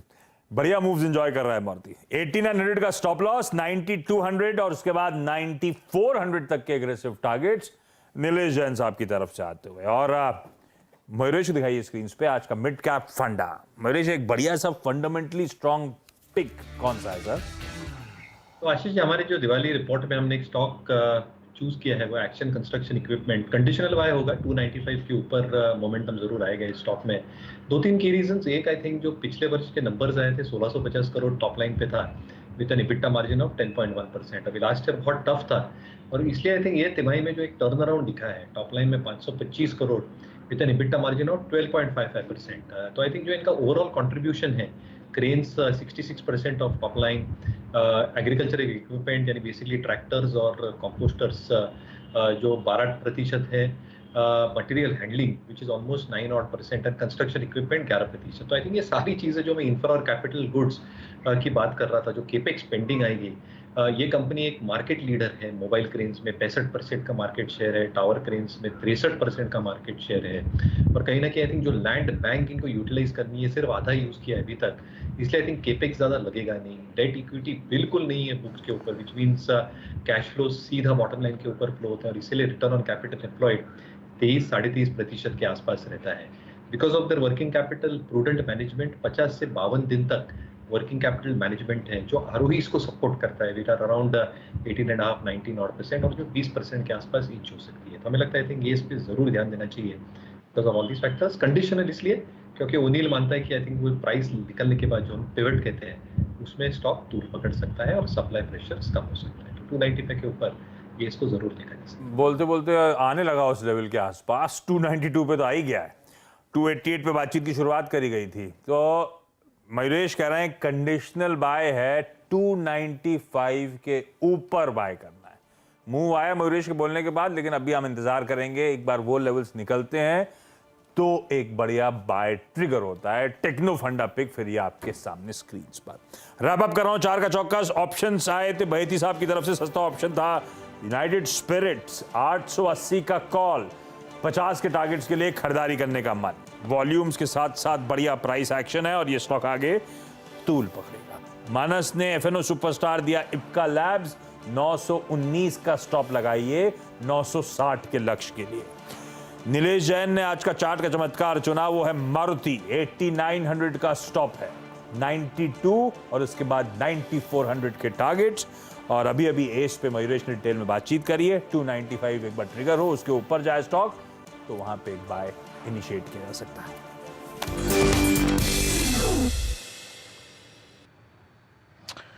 तो ये 4 का चौका सेगमेंट, और देखिए निफ्टी फाइनली अगर आप देखिए अपने आप को आखिरी के आधे घंटे के लिए प्रिपेयर करता हुआ, आखिरी का आधा घंटा मैं शब्द का इस्तेमाल इसलिए कर रहा हूँ क्योंकि अब जब हम दोबारा खुलेंगे, जब बाजार खुलेगा तो हम थर्सडे यानी एक्सपायरी डे में खोलेंगे। अभी क्या बात हो रही थी कि बैंक निफ्टी के ट्रेड को बुक करना तो करिए as a day trader. Exactly bank Nifty का हाई क्या रहा? 41,400। वही दो कॉल राइटर्स जो 41,400 पे 500 पे बैठे हैं, पुट राइटर्स 41,000 पे बैठे हैं, उन दोनों के बीच में। और निफ्टी बैंक को देखिए 17,700 तक गया, वो एग्जैक्टली 1 करोड़ का कॉल राइटर वहाँ पे था, एग्जैक्टली उसी ट्रेजेक्टरी में। तो अब ऑप्शन राइटर्स आधे घंटे में, याद रखिएगा, फुल अपनी ग्रिप लेंगे थर्सडे के पर्सपेक्टिव से। अब डायरेक्शनल ट्रेड करने को कोई फायदा नहीं है, लेकिन कुछ स्टॉक्स जो कि अच्छा मूव ले रहे हैं, इप्का को याद रखिएगा, और डिसाइसिव मूव लेके डी हाई की डायरेक्टरी में 935 पे आ गया है। हमारा जब बैटरी से इस वक्त करीब 511 पे, अब 100 एक्सपोनेंशियल मूविंग एवरेज। परसिस्टेंट आज सुबह स्ट्रेट का जिक्र हुआ था, 3831 पे ट्रेड करता हुआ। एक दो स्टॉक्स और मार्क कर लेता हूँ जहाँ पे अच्छा खासा मूव आ रहा है बैटरी सेगमेंट में ही। एक्साइड का मूव काफ़ी अच्छा है, और प्लीज़ एक बार एक्साइड स्क्रीन पे रखिएगा। आपकी स्क्रीन पे करीब 164.50 पे डे हाई की ट्रेजेक्टरी में आके ट्रेड कर रहा है। श्रीकांत जी एक बार बताइएगा, ये बैटरी सेगमेंट में अमरा राजा बैटरीज, क्योंकि ऑटो अच्छा कर रहे हैं, मारुति ने आज सरप्राइज मूव दिया है और पूरे ऑटो में मूव है। अब दो ये चार्ट्स है मेरे पास, एक्साइड और अमरा राजा बैटरीज, दोनों ही वीक स्ट्रक्चर्स थे, लेकिन अब एक पुल बैक मोड में आ रहे हैं। अगर राइड करना हो नवंबर में पोजिशनल प्रोस्पेक्टिव से, तो इन दोनों में से बेटर क्या लगता है आपको? देखिए तो वीरेंद्र, मुझे लगता है कि अगर इन दोनों में से किसी एक को अगर चुनना है तो यकीनन एक्साइड बैटरी को चुना जा सकता है, क्योंकि यहाँ पे एटलीस्ट एक अच्छा सपोर्ट मिल चुका है, हायर बॉटम बना है और एक सीरीज एस्टैब्लिश होते जा रही है। सो अगर करंट लेवल से अगर लॉन्ग करना है तब भी मेरे पास स्टॉप लॉस काफी नजदीक का है, तो 150 का स्टॉप लॉस रखे, पूरे एक्सपायरी के लिए हम इसे लॉन्ग करके चल सकते हैं। हमें लगता है कि वापस ये स्टॉक 175 से लेकर शायद 195 के लेवल्स भी दिखा सकता है, तो अच्छा खासा मोमेंटम है। वॉल्यूम पैटर्न अगर आप स्पेसिफिकली देखें तो फॉल में ये प्राइस में जब फॉल आ रहा है तो वॉल्यूम जो है वो काफी लो दिख रहे हैं, तो काफी कम वॉल्यूम के साथ गिर रहा है, लेकिन बढ़ते वक्त अच्छे वॉल्यूम के साथ बढ़ रहा है। तो ये इंडिकेट करता है बिल्कुल ये स्टॉक परफॉर्मर हो सकता है, तो 150 का स्टॉप लॉस रखें, करंट लेवल से भी लॉन्ग करके जाए। ओके, एक्साइड अगर आप देखें, और ये जरा एक हमारे बैटरी में कंपैरिजन था। मेरे स्क्रीन पे दो स्टॉक्स की जो ऑप्शन एक्टिविटी है काफ़ी वाइल्ड होती हुई नज़र आ रही है। यानी एक हो गया एनटीपीसी जो कि 170 पर, ऑलमोस्ट 170 पर डे हाई की ट्रैजेक्टरी में है। याद रखिएगा एनटीपीसी ने एक मल्टी ईयर ब्रेकआउट दिया था, इनफैक्ट मल्टी ईयर नहीं, डेकेड ब्रेकआउट दिया था लास्ट समझ लीजिएगा कि सितंबर में, जब ये अपना अक्टूबर 2017 का हाई क्रॉस कर गया था और जो जून 2011 के हाईस थे उनको क्रॉस कर गया था 170 पे। मोमेंटम फिर एक बार पिकअप हो रहा है 170 की ट्रैजेक्टरी में। आप लेके आइए एक बार टाटा पावर। टाटा पावर आपकी स्क्रीन पर 220 पर बहुत नहीं चला है, लेकिन आज की कैंडल फिर भी बहुत इंप्रेस कर रही है। आज इंट्राडे में सुबह सुबह एक बार 20 डे एक्सपोनेंशियल मूविंग एवरेज को वॉलेट किया था इसने, लेकिन सस्टेन नहीं कर पाया। हर जो शेडो होती है वो काफ़ी वाइल्ड हो गई, यानी प्राइस ऊपर नहीं टिक पाया, लेकिन उतनी ही वाइल्ड लोअर शेडो भी है, यानी प्राइस नीचे टिकने को तैयार भी नहीं है। Manas, out of these two I mean किस पर नज़र रखनी चाहिए, और नवंबर के प्रोस्पेक्टिव से अच्छा कर सकता है तो इन दोनों में से कौन सा, और किसी पर्टिकुलर स्ट्राइक पे अगर नज़र रहे तो वो कौन सी स्ट्राइक होनी चाहिए? देखिए, अगर एनटीपीसी और टाटा पावर को में कंपेयर करें तो डेफिनेटली एनटीपीसी ज्यादा बेहतर इस टाइम लग रहा है। उम्मीद कर सकते हैं कि एनटीपीसी 175 के भाव को टच करने की कोशिश करेगा। लेकिन इस क्षेत्र की बात करें तो इस क्षेत्र में आपको इस लिस्ट में टोरेंट पावर को भी ऐड करना चाहिए। देखिए, बहुत ही बढ़िया लेवल से स्टॉक ने रिवर्सल दिया है, कंसोलिडेशन देखने को मिला, उसके बाद रिवर्सल है, 200 डे मूविंग एवरेज को स्टॉक ने ब्रीच किया है। तो इस सेक्टर में मेरी पसंद डेफिनेटली टोरेंट पावर रहेगी, वहां पर आप खरीदारी कर सकते हैं। 494 के स्टॉप लॉस से खरीदारी करिए। इस बाउंस बैक में स्टॉक करीब 535 540 के लेवल्स को टच कर सकता है।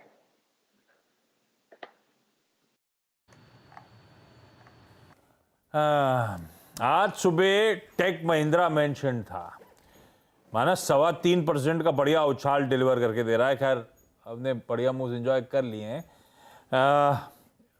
लार्सन एंड टूब्रो लगातार आज सुबह भी मेंशन हुआ था, अभी खैर मेरे ख्याल से फंडामेंटल कॉल भी था मयूरेश का, तो वो आज भी 2% का उछाल इस समय दिखाता हुआ नजर आएगा। चलिए, इस बीच हमारे साथ अब मार्केट बिग वॉइसेस की कड़ी में एडलवाइस एएमसी के सीआईओ इक्विटीज त्रिदीप भट्टाचार्य साहब जुड़ते हुए। त्रिदीप जी, स्वागत है आपका सीएनबीसी आवाज पर। आपको दीपावली की ढेरों शुभकामनाएं सर, हमारी पूरी टीम की तरफ से। थैंक यू आज के इस दिन जुड़ने के लिए। त्रिदीप सर, आपको भी और आपके थ्रू आपके सब व्यूअर्स को भी दीपावली की हार्दिक शुभकामनाएं। Thank you so much sir, हम सब की तरफ से। स्टैंड आउट कर रहा है इंडिया ग्लोबल पीयर्स से, ग्लोबल इक्विटीज में। ये आउट परफॉर्मेंस, ये स्टैंड आउट होना, ये लाइकली है इस नए संवत में भी कंटिन्यूड रहेगा, नया साल भी अच्छा रहेगा। त्रिदीप सर, क्या व्यू बन रहा है? क्योंकि अब हम इस साल की जब इस नए संवत की जब शुरुआत कर रहे हैं, वो जो दिक्कतें पिछले साल की लिंगर कर रही थी, उसका असल इंपैक्ट तो अब पड़ना शुरू होना है। वो ब्याज दरों में बढ़त, वो रेट हाइक्स का इंपैक्ट, वो स्लो डाउन, लैंडिंग सॉफ्ट या हार्ड जैसी भी हो, वो प्रोफाउंड इंपैक्ट शायद अब विजिबल हो। तो ये साल कितना पैची होने वाला है, अप्रोच क्या रख रहे हो आप लोग, मूड कैसा बन रहा है?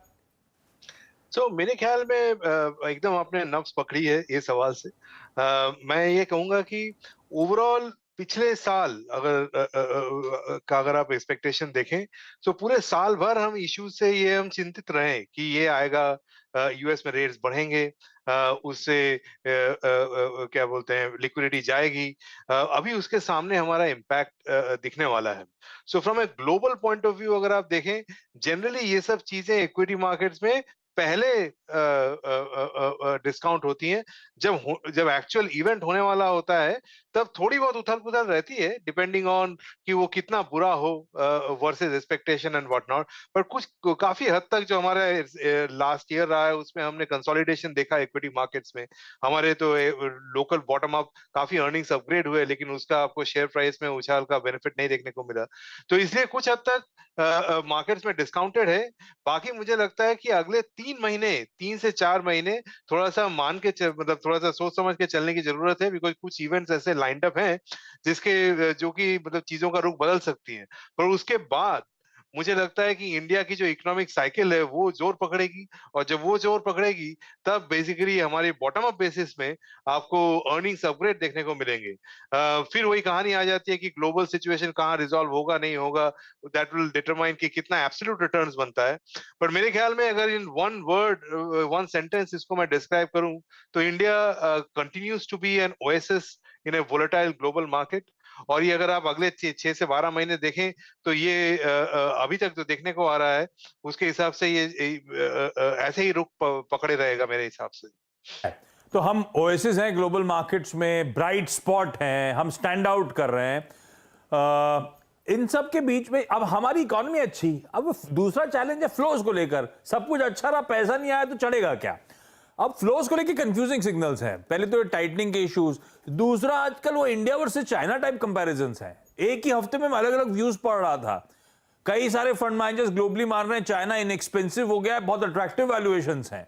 और एक दिन में सारा मूड बदल गया। इस हफ्ते की शुरुआत में जब हैंगसेंग की पिटाई हो गई तो सबको लगा कि चाइना का बाजार रहने लायक है नहीं। तो इस बीच बहुत कंपैरिजंस ड्रॉ हो रहे हैं हम दोनों के बीच में, और ये फ्लोज कहां जाएंगे, हमारे फ्लोज उस तरफ डाइवर्ट हो जाएंगे, इस तरह के वॉइसेस सामने आ रही हैं। क्या लग रहा है त्रिदीप सर? तो अगर आप इसको 2 तरीके से देखना चाहिए मेरे हिसाब से। पहले तो वैल्यूएशंस जो है वो आधी पिक्चर आपको बताती है। अर्निंग्स एस्टिमेट कैसे आगे जाने वाले हैं वो आपका पिक्चर को कंप्लीट करती है। सो वैल्यूएशन में चाइना बेशक हमसे सस्ता है, लेकिन अगर आप हमारे वैल्यूएशंस देखें वर्सेस ग्रोथ जो कि हमारी एक्सपेक्टेशन है, तो उसमें हमारा ग्रोथ जो है not only versus China but a lot of emerging markets काफी स्ट्रॉन्ग दिख रही है, जिसके चलते कुछ हद तक तो वैल्यूएशन प्रीमियम जस्टिफाइड है। कितना वैल्यूएशन प्रीमियम जस्टिफाइड है ये थोड़ा फ्लो पे, इंटरेस्ट रेट फ्लो पे डिपेंड करेगा, तो वो थोड़ा मार्केट धीरे धीरे इवॉल्व करेगा। बट ऐसा मान लेना कि केवल चाइनीज मार्केट सस्ता है इसलिए पैसा वहां चला जाएगा, ये मेरे हिसाब से सही नहीं होगा, सही हुआ भी नहीं है। और ये शुरू से मेरा ये मानना रहा है कि हमारी जो बॉटम अप स्टोरी है, ये अगले आप 3 से 5 साल में देखें तो इसमें इतने सारे पॉजिटिव ट्रिगर्स लाइंड अप हैं, जो कि देख के मुझे लगता है कि ये रिलेटिव प्रीमियम तो बना रहेगा। ये ग्लोबल हेडविंड कभी चाइना, कभी इमर्जिंग मार्केट्स, कभी यूएस में आता रहेगा, लेकिन जब तक हमारी ये अर्निंग स्टोरी बरकरार है तब तक हमारा आउट परफॉर्मेंस बरकरार रहेगा, प्रीमियम बना रहेगा। अच्छा, to put it differently Tridip sir, क्या आप उस कैंप को बिलोंग करते हो जो मानता है इंडियन मार्केट इस समय थोड़े एक्सपेंसिव हो चले? इंडियन मार्केट हमेशा से ही एक्सपेंसिव रहा है ऑन अ रिलेटिव बेसिस। अभी थोड़ा ज्यादा एक्सपेंसिव हो गया है। क्या बोलते हैं, इसलिए हमने पिछले 1 साल अगर आप हमारे इक्विटी मार्केट्स में देखें तो हमने कंसोलिडेशन देखी, लेकिन अभी अगले जो हमारा फेस्टिव डिमांड रहा है, जो हम लोगों को कंपनी से बात करके मालूम पड़ रहा है, फाइनेंशियल्स के अगर आप रिजल्ट्स देखें तो वो सब को देख के लगता है कि हमारी जो फंडामेंटल्स है they are stacking up quite well. तो मेरे कहने का मतलब है जब तक हमारे नंबर्स आते रहेंगे तब तक ये वैल्यूएशन प्रीमियम चलता रहेगा। अभी तक जो रुझान है वो तो उस डायरेक्शन की तरफ बता दें। अभी तक रिजल्ट इंडिया इंक के परफॉर्मेंस को लेके कोई क्वेश्चन मार्क नहीं उठ रहे हैं, तो फिर ज्यादा घबराने की जरूरत है नहीं, अनटिल अनलेस वो जैसे यूएस में अब डाउन रेट्स थोड़े से आ रहे हैं, वो एक कंसर्न उस पॉकेट के लिए हो सकता है। हमारे अब तक तो ऐसा कुछ नहीं हुआ है। हमारे यहाँ तो इनफैक्ट जो एक्सपेक्टेशन है उससे लार्जली नंबर्स बेहतर, ऐसा कहूं ना त्रिदीप सर, अब तक का रिजल्ट सीजन इंडिया इंक का परफॉर्मेंस लार्जली एक्सपेक्टेशंस पे खरा उतरा है या कुछ हद तक बेहतर ही रहा है ओवरऑल? करेक्ट, ओवरऑल थोड़ा बेहतर ही रहा है, लेकिन जो ट्रू पिक्चर समझने के लिए इसको 2 भाग में विभाजित करना चाहिए। एक जो कि डोमेस्टिक फोकस बिजनेसेस है, जिनका कि मतलब दारोमदार जो है लोकल डिमांड पे डिपेंड करता है, और कुछ बिजनेसेस ऐसे लिस्टेड हैं जो कि ग्लोबल डिमांड पे निर्भर करते हैं। उसमें अगर आप डोमेस्टिक फोकस बिजनेसेस देखें तो बहुत अच्छा खासा नंबर्स उन्होंने दिया है versus estimates, which is financials, और जो भी आपके कुछ जैसे टाइटन जैसे कुछ कंपनीज के जिनके जो नंबर आए हैं वो काफी एक्सपेक्टेशन से बेहतर रहे हैं। ऑन द अदर साइड जब आप आईटी सर्विसेज या फिर कुछ ऐसे सेक्टर जो ग्लोबल फोकस्ड हो उनके रिजल्ट्स देखें तो उनके एक्सपेक्टेशन से बहुत ज्यादा बदतर नहीं आए हैं।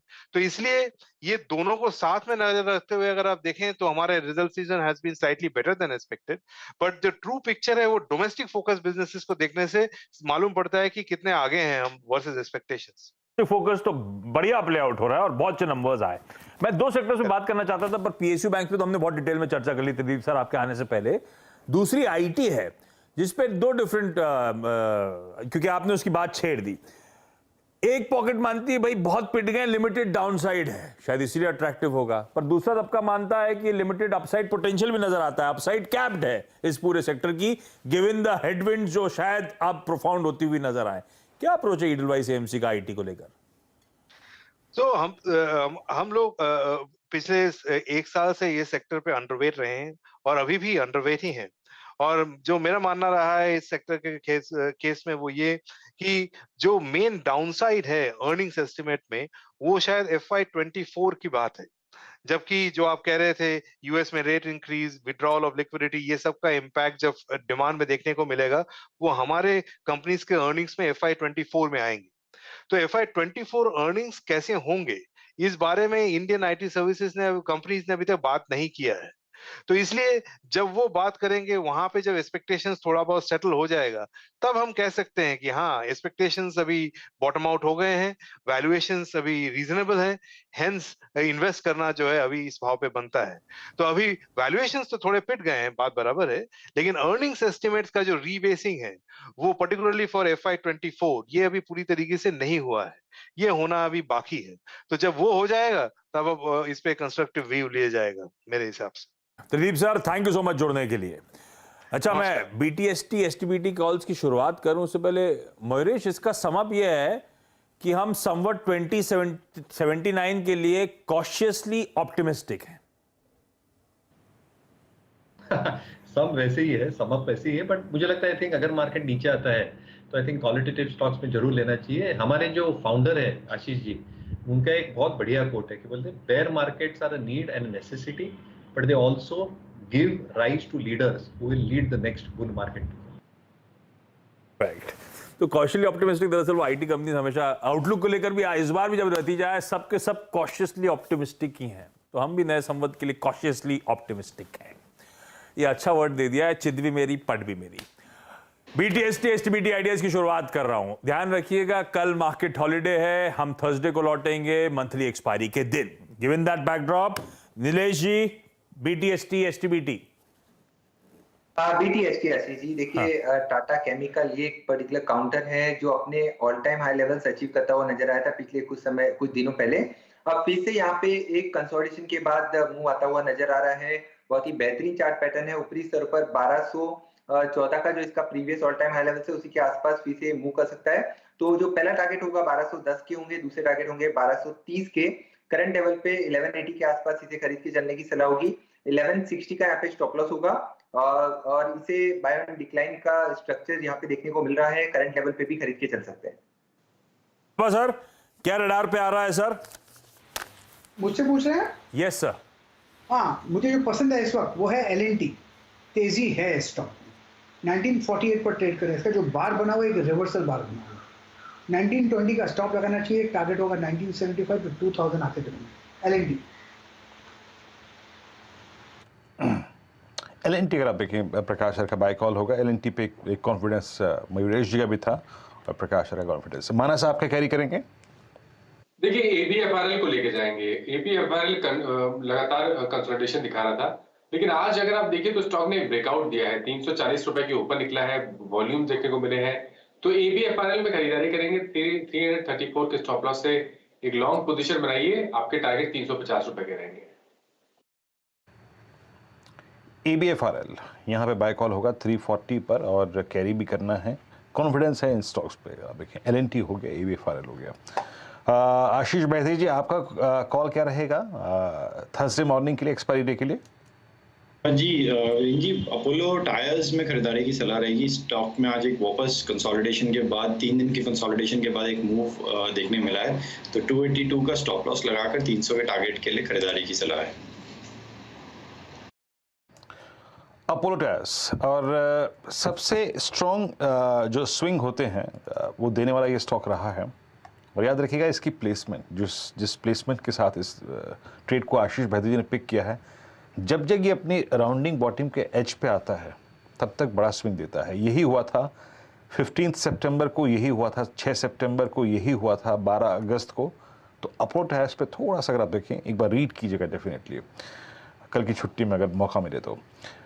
श्रीकांत जी, आप क्या पिक करेंगे थर्सडे मॉर्निंग के लिए?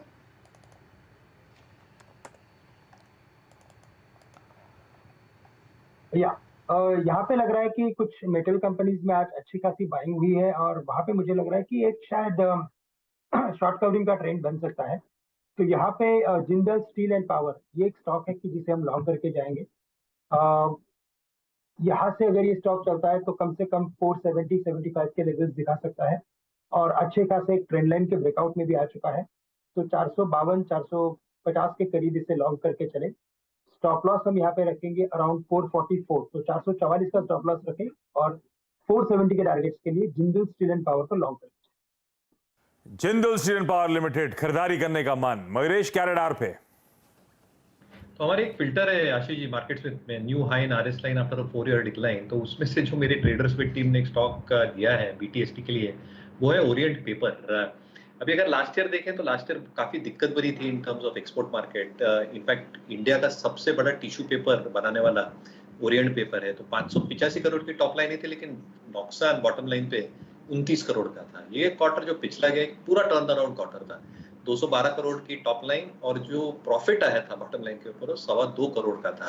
तो एक सिग्निफिकेंट इंप्रूवमेंट देखने मिला है। मैनेजमेंट ने ये भी स्पष्ट किया है कि जो कंटेनर इश्यूज है वो लार्जली बिहाइंड है और इसलिए आई थिंक जो एक्सपोर्ट मार्केट में टिश्यू की डिमांड है वो बरकरार रहने वाली है। In fact Indian tissue demand is also picking up well. Backward integration अच्छा खासा हो गया और डेट इक्विटी बहुत ज्यादा है नहीं एट 0.14 टाइम्स। तो मुझे लगता है जो एक कॉन्फिडेंस है in terms of surpassing sales जो जरूर करेंगे, बट इवन प्रॉफिटेबिलिटी जिससे एक नेगेटिव ROE से एक पॉजिटिव ROE में आएंगे वर्ष में and continue that performance going forward.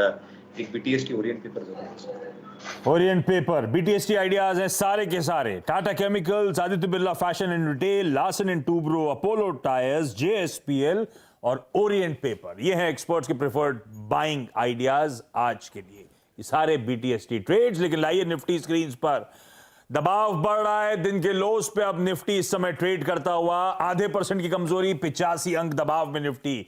Of days high जरा करके कैलकुलेट दिखाइए डायरेक्टर साहब। ये निफ्टी एक समय 80 पॉइंट ऊपर था, 85 पॉइंट नीचे, 165 अंक ये आ गया आपकी स्क्रीन पे। और हर टिक के साथ थोड़ा सा प्रेशर बढ़ रहा है। निफ्टी बैंक अब 0.5% दबाव में, 225 पॉइंट ऊपर वाला 225 पॉइंट नीचे, 450 पॉइंट निफ्टी बैंक दबाव में। और एकदम से डीप गैश आता हुआ वो देखिए आपकी स्क्रीन पे, कहां कुछ ही देर पहले इन ग्रीन निफ्टी बैंक, और अब इस तरह का प्रेशर। इंडिविजुअल बैंकिंग स्टॉक्स जो प्रॉफिट टेकिंग दिखा रहे हैं, SBI लीड कर रहा है उसमें, ग्रीन में होगा, लेकिन ऑफ डेज हाइज SBI। नहीं, इंडिविजुअल चार्ट दिखाइए, तब ये कंट्रीब्यूशन पेड से फायदा नहीं है। ये देखिए SBI कूल ऑफ हो रहा है। इंडसइंड बैंक दबाव में आता हुआ, और इनफैक्ट अब तो 1% के आसपास ही कमजोरी इंडसइंड बैंक में देखने को मिल रही है। हैवी वेट्स में रिलायंस इंडस्ट्रीज में 1.5% से ज्यादा, 2.25% के आसपास का दबाव। TCS इन रेड अब इस समय ट्रेड करता हुआ। कोटक महिंद्रा बैंक कल सल्क कर रहा था अच्छे नंबर्स के बाद, और उस पे आज 3.25% की कमजोरी के साथ कोटक इस समय ट्रेड करता हुआ। ICICI ठंडा पड़ रहा है इन रेड, वो भी कामकाज करता हुआ। ब्रेथ डिटोरिएट होनी शुरू हुई है, 3:5 का रेशियो है डिक्लाइंस के फेवर में इस समय। वीरू थोड़ा सा पस्त पड़ रहा है बाजार, ये छुट्टी का असर है शायद। छुट्टी का असर है। दूसरा आशीष देखिए, अभी कुछ से करीब 20 मिनट पहले जब 41,400 पे बैंक निफ्टी गया था, वही बात हुई थी हमारी, ये 2 कॉल सबसे बड़ा आउटस्टैंडिंग होल्ड करती हैं। तो फ्री का वेडनेसडे मिल रहा है बॉस, तो वो कॉल्स पे जो प्रीमियम है ना, वो एक दिन पैसा देके जाएगा। लेकिन आशीष आप याद रखिएगा, ये दोनों ही इंडिसेस, निफ्टी और निफ्टी बैंक, व्यू में कोई चेंज नहीं। 41,000 की ट्रेजेक्ट्री के ऊपर, 40,800 की ट्रेजेक्ट्री के ऊपर, 40,900 की ट्रेजेक्ट्री के ऊपर, अपने ऑप्शन बेस के ऊपर क्लोज होता हुआ। And same is the case with Nifty as well. 17,500, 600, 700 ये 3 पुट साइजेबल वाई होल्ड करती हैं। तो व्यू में कोई चेंज नहीं है आशीष मेरे।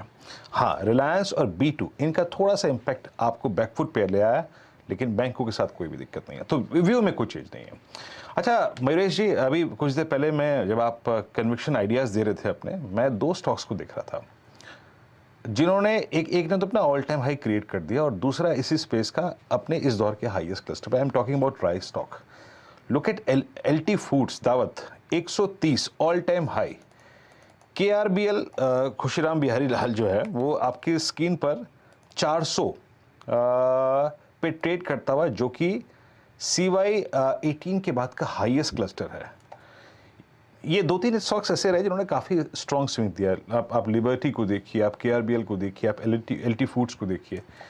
इनमें से कोई स्टॉक आप लोग चेस कर रहे हैं, या फिर ये प्राइस प्रॉफिट्स को कैश में कन्वर्ट करने का अच्छा मौका है? अगर आप रिकलेक्ट करते हो तो दावत मेरी एक रिकमेंडेशन रही है और हमने प्रॉफिट बुकिंग कर ली है। तो आई थिंक एक सब्सटेंशियल मूव डेफिनेटली मिला था फ्रॉम दैट 90-95 ऑड लेवल्स। और जो एक टेलविंड्स थी इस स्टॉक के लिए, आई थिंक जो यूक्रेन क्राइसिस की वजह से ग्लोबल फूड स्टॉक्स या फूड सप्लाईज, इसमें आई थिंक थोड़ी कमी के कारण जो rice prices, wheat prices globally चढ़े थे, इसका एक बहुत बड़ा बेनिफिशियरी था। दूसरा I think in terms of export market itself, अगर आप बाकी एक्सपोर्ट ओरिएंटेड कंट्रीज देखें, थाईलैंड देखें, चाइना देखें, to a large extent I think उनकी जो एक आउटपुट है वो कम हो गई है। और इसलिए आई थिंक जो हम बासमती एक्सपोर्ट्स करते हैं, ये सारे प्लेयर्स, दावत हो, KRBL हो, वहाँ पे डिमांड बरकरार है, specifically middle east, north America हो या यूरोप हो। तो आई थिंक ये टेलविंड्स के कारण एक बहुत सिग्निफिकेंट वॉल्यूम ग्रोथ देखने मिलती है। जो एक वर्किंग कैपिटल साइकिल होता है वो एलिवेटेड होता है फर्स्ट हाफ के लिए, बट सेकंड हाफ में आई थिंक थोड़ा नॉर्मलाइज हो जाता है। और ये सारे टेलविंड्स मेरे हिसाब से आई थिंक स्टॉक्स को एक जबरदस्त मोमेंटम दे रहे थे। So from a clear compliance perspective ये रिकमेंडेड स्टॉक था आवाज पे, लेकिन हमने प्रॉफिट्स बुक कर लिए हैं दावत। बढ़िया मूव एंजॉय कर चुके हैं हम लोग आवाज पे।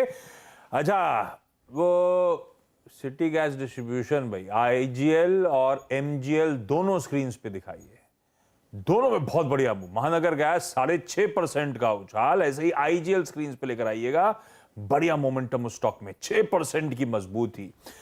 नीलेश आप ये दोनों चार्ट्स देखिए, किसी में कोई ट्रेड नजर आ रहा है तो आपके पास आ रहा हूं। इस बीच श्रीकांत ने कोई ट्रेड आइडेंटिफाई करा है, पहले उनसे ले लिया जाए। श्रीकांत, इस वीकनेस को प्ले करना चाहते हैं क्या?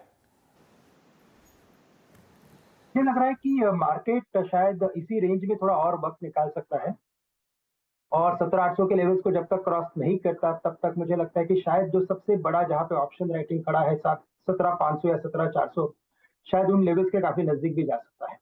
तो ऐसे फेज में मुझे लगता है कि कुछ इंडेक्स स्टॉक जैसे कि बजाज फाइनेंस है, हम इसे शॉर्ट करके चलेंगे। तकरीबन 7,090 के करीब ट्रेड कर रहा है, 7,100 के आसपास है। स्टॉप लॉस हमें 100 रुपए का रखना पड़ेगा क्योंकि स्टॉक वॉलेटाइल है, तो 7,200 का स्टॉप लॉस रखें, 7,200 का स्टॉप लॉस रखें और टारगेट हम रख सकते हैं कम से कम 6,900 से लेकर 6,800 के। तो एक करेक्टिव पैटर्न में आ चुका है और इसकी जो करेक्टिव पैटर्न की जो एक नेक्स्ट इंपॉर्टेंट लेवल निकल के आ रही है वो है 6,900 के नीचे। तो वहां तक के टारगेट से तो डिसेंट रिस्क रिवॉर्ड रेशियो है करंट लेवल से बजाज फाइनेंस को शॉर्ट करके चाहिए। फाइनेंस में एक शॉर्ट इनिशिएट करने के मौके, ठीक बात है। स्पेस पे थोड़ी कॉम्पिटिटिव इंटेंसिटी बढ़ने की बात भी चर्चा में आ रही है। खैर वो जब होगा तब होगा। इस समय वीकनेस चार्ट्स पे है, 1.5% दबाव पे और श्रीकांत कह रहे हैं बेचने के मौके। समय खत्म हो रहा है क्विकली। नीलेश कुछ दिखा चार्ट्स में या छोड़ दिया जाए? हाँ देखिए आशीष जी, एक गिरावट के बाद एक मेनली एक पुल बैक देखने को मिल रहा है दोनों ही स्टॉक में। इन लेवलों पर कोई खरीदारी की सलाह तो नहीं होगी, लेकिन अगर थोड़ा सा डिप मिले तो वहां पे एक कॉन्ट्राबेट लिया जा सकता है। ऊपरी स्तर पर 418 420 तक की अपसाइड अभी भी ओपन है, बट सिर्फ और सिर्फ पुल बैक ट्रेड होगा। कोई मेजर ट्रेंड रिवर्सल यहाँ पे देखने को नहीं मिल रहा है। ओके, चलिए इस बीच एक बार थोड़ा सा मार्केट बेस देखते हैं आखिरी के समय में और एक बार सेक्टरल बिहेवियर को देखते हैं। आज का टॉप ओआई गेनर्स की श्रेणी में अगर आप देखें कोई था, प्राइस वाइज अगर आप देखें अच्छा मूव था ऑटोमोबाइल्स में, पावर में और टेक्नोलॉजी में, रियलिटी में। आज डीएलएफ में काफ़ी स्ट्रॉन्ग स्विंग था और बैकफुट पे रहा textile, telecom, chemicals, FMCG. Index itself अगर आप देखें बैकफुट पे रहा और बजाज फाइनेंस उसके जलते अगर आप देखें तो आपके स्क्रीन पर ये जो पूरा का पूरा एनबीएफसीज का स्पेस था वो बैकफुट पे था। Market breadth at closing I mean long 50। देखिए इस डेटा में कोई बहुत बड़ा परिवर्तन नहीं है, still in favour of bulls. 66 short cover, exactly यही डेटा था 12 बजे। शॉर्ट 26 लॉन्ग अनवाइंडिंग पावर के आसपास। तो इस डेटा में कोई बहुत बड़ा परिवर्तन आखिरी के 2 घंटे में नहीं हुआ। चलते हैं वॉल पे इस क्लोजिंग को समझने के लिए आशीष के पास। आशीष, ओवर टू यू। आइए देखें जरा यूएस के बाजार। हम दबाव में आ गए क्योंकि वो 2 बजे जब प्रोग्राम शुरू कर रहा था तो हमने बताया था यूएस फ्यूचर्स वो डायरेक्टर साहब प्रोड्यूसर साहब बना के लाए थे, फ्लैट से थे, कुछ प्लस प्लस लिखा हुआ था। वो प्लस प्लस वाला तगड़ा माइनस हो गया है।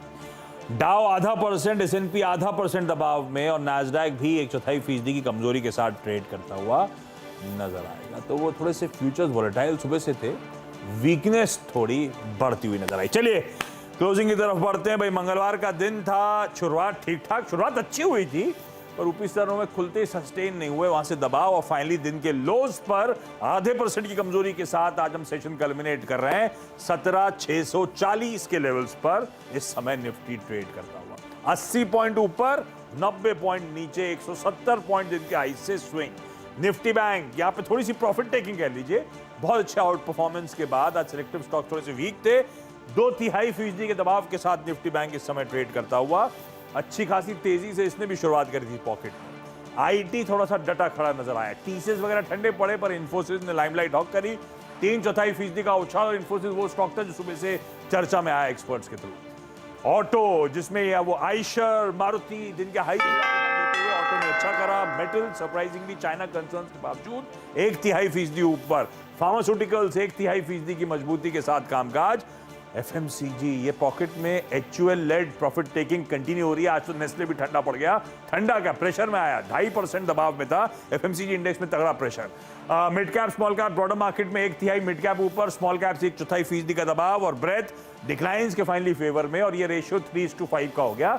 8 स्टॉक्स अगर ट्रेड हुए तो 3 इन ग्रीन थे, 5 उसके सामने इन रेड कामकाज करते हुए नजर आए। हीट पैम्प लेकर आई क्विकली, बता देता हूं आपको हेवी वेट जिससे दिक्कत आई वो रहा आपकी स्क्रीन पे कोटक महिंद्रा बैंक। दूसरा दिन अच्छे सैटरडे नंबर्स के ऊपर प्रेशर फिर माउंट, 0.3% दबाव। एचयूएल नेस्ले दोनों प्रेशर में। एचयूएल का दूसरा दिन तगड़े कट्स का, नेस्ले कल जितनी तेजी दिखाती थी मुहूर्त सेशन में उतना ही दबाव में आज आ गया।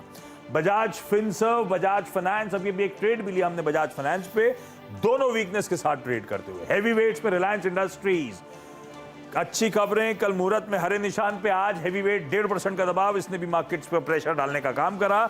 Even ITC, ICICI bank, Bharti 1/4 से आधे %, ये सारे हैवीवेट्स कमजोर थे, इसलिए दबाव बढ़ रहा था। वो एचडीएफसी बैंक 1% कमजोर, एचडीएफसी बैंक का 1% कमजोर होना निफ्टी बैंक के लिए भारी पड़ता है। और ये देखिए आपकी स्क्रीन पे 1% एचडीएफसी बैंक, एक्सिस बैंक अच्छे आउट परफॉर्मेंस के बाद थोड़े से करेक्टिव मूव्स दिखाता हुआ। क्या चला? इन्फोसिस आधे % की मजबूती, लार्सन एंड टूब्रो अच्छा उछाल, 2% के आसपास की मजबूती। वो जो ऑटो इंडस्ट्री सेक्टर साहब ने दिखाया था उसमें देखिए Tata Motors, M&M, Maruti, Eicher Motors सब मजबूती के साथ फाइनली सेशन को कल्मिनेट करते हुए। और सिलेक्टिवली आईटी में वो टेक महिंद्रा तो खैर आज सुबह से चमकता हुआ नजर आया। इस नोट पर सेशन खत्म कर, अच्छा सारे एक्सपर्ट्स को थैंक यू सो मच जुड़ने के लिए।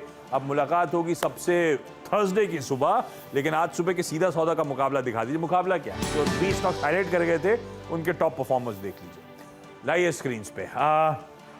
अरे सीएल एजुकेट ये बोर्ड मीट से पहले अब चला है 9.5%। टाटा मोटर्स का डीवीआर ये कल भी 7% ऊपर था, आज फिर 5% ऊपर। यूनाइटेड स्पिरिट्स 3% मजबूत, और एसबीआई ठंडा पड़ गया दिन के हाई से, फिर भी कमजोर बाजार में 1.25% ऊपर। बारबेक्यू नेशन, रेस्टोरेंट्स ब्रांड, वेदांत फैशन, एवेन्यू सुपरमार्ट, ये हम सब ने दिवाली की, हम सब ने नहीं, वीरू और आप लोगों ने जो दिवाली की शॉपिंग करी उसका इंपैक्ट था, पूरी की पूरी टीम उसी पे डिपेंडेंट थी। और देखिए सब कमजोर बाजार में हरे निशान में स्टॉक्स कामकाज करते हैं। वीरू कुछ कह रहे हैं आप? शॉपिंग तो सबने की है इस बार, बहुत दिनों बाद मौका मिला था। इस बार बाजारों में रंगत बहुत दिनों बाद नजर आई थी आशीष। ये छोटे से दुकानदार से बात भी हुई है, बड़े दुकानदार से बात हुई है, सब इस बार सबकी अच्छी दुकानदारी हुई। अरे अच्छा, हाँ। अच्छा। और 2 साल बाद ऐसी होनी चाहिए दीपावली। हाँ दीपावली अच्छी हुई। हाँ। दीपावली और हम लोग टमाटर खा जाएंगे। ये हम लोग डिस्कशन कंटिन्यू करेंगे थर्सडे की सुबह जब 7 बजे मुलाकात होगी, इसी टॉपिक से शुरू कर देंगे। लेकिन आज इस शो को यहीं समाप्त करना है। ब्रेक के उस पार सीएनबीसी सेवास पे न्यूज कवरेज कंटिन्यू करेंगे। नमस्कार।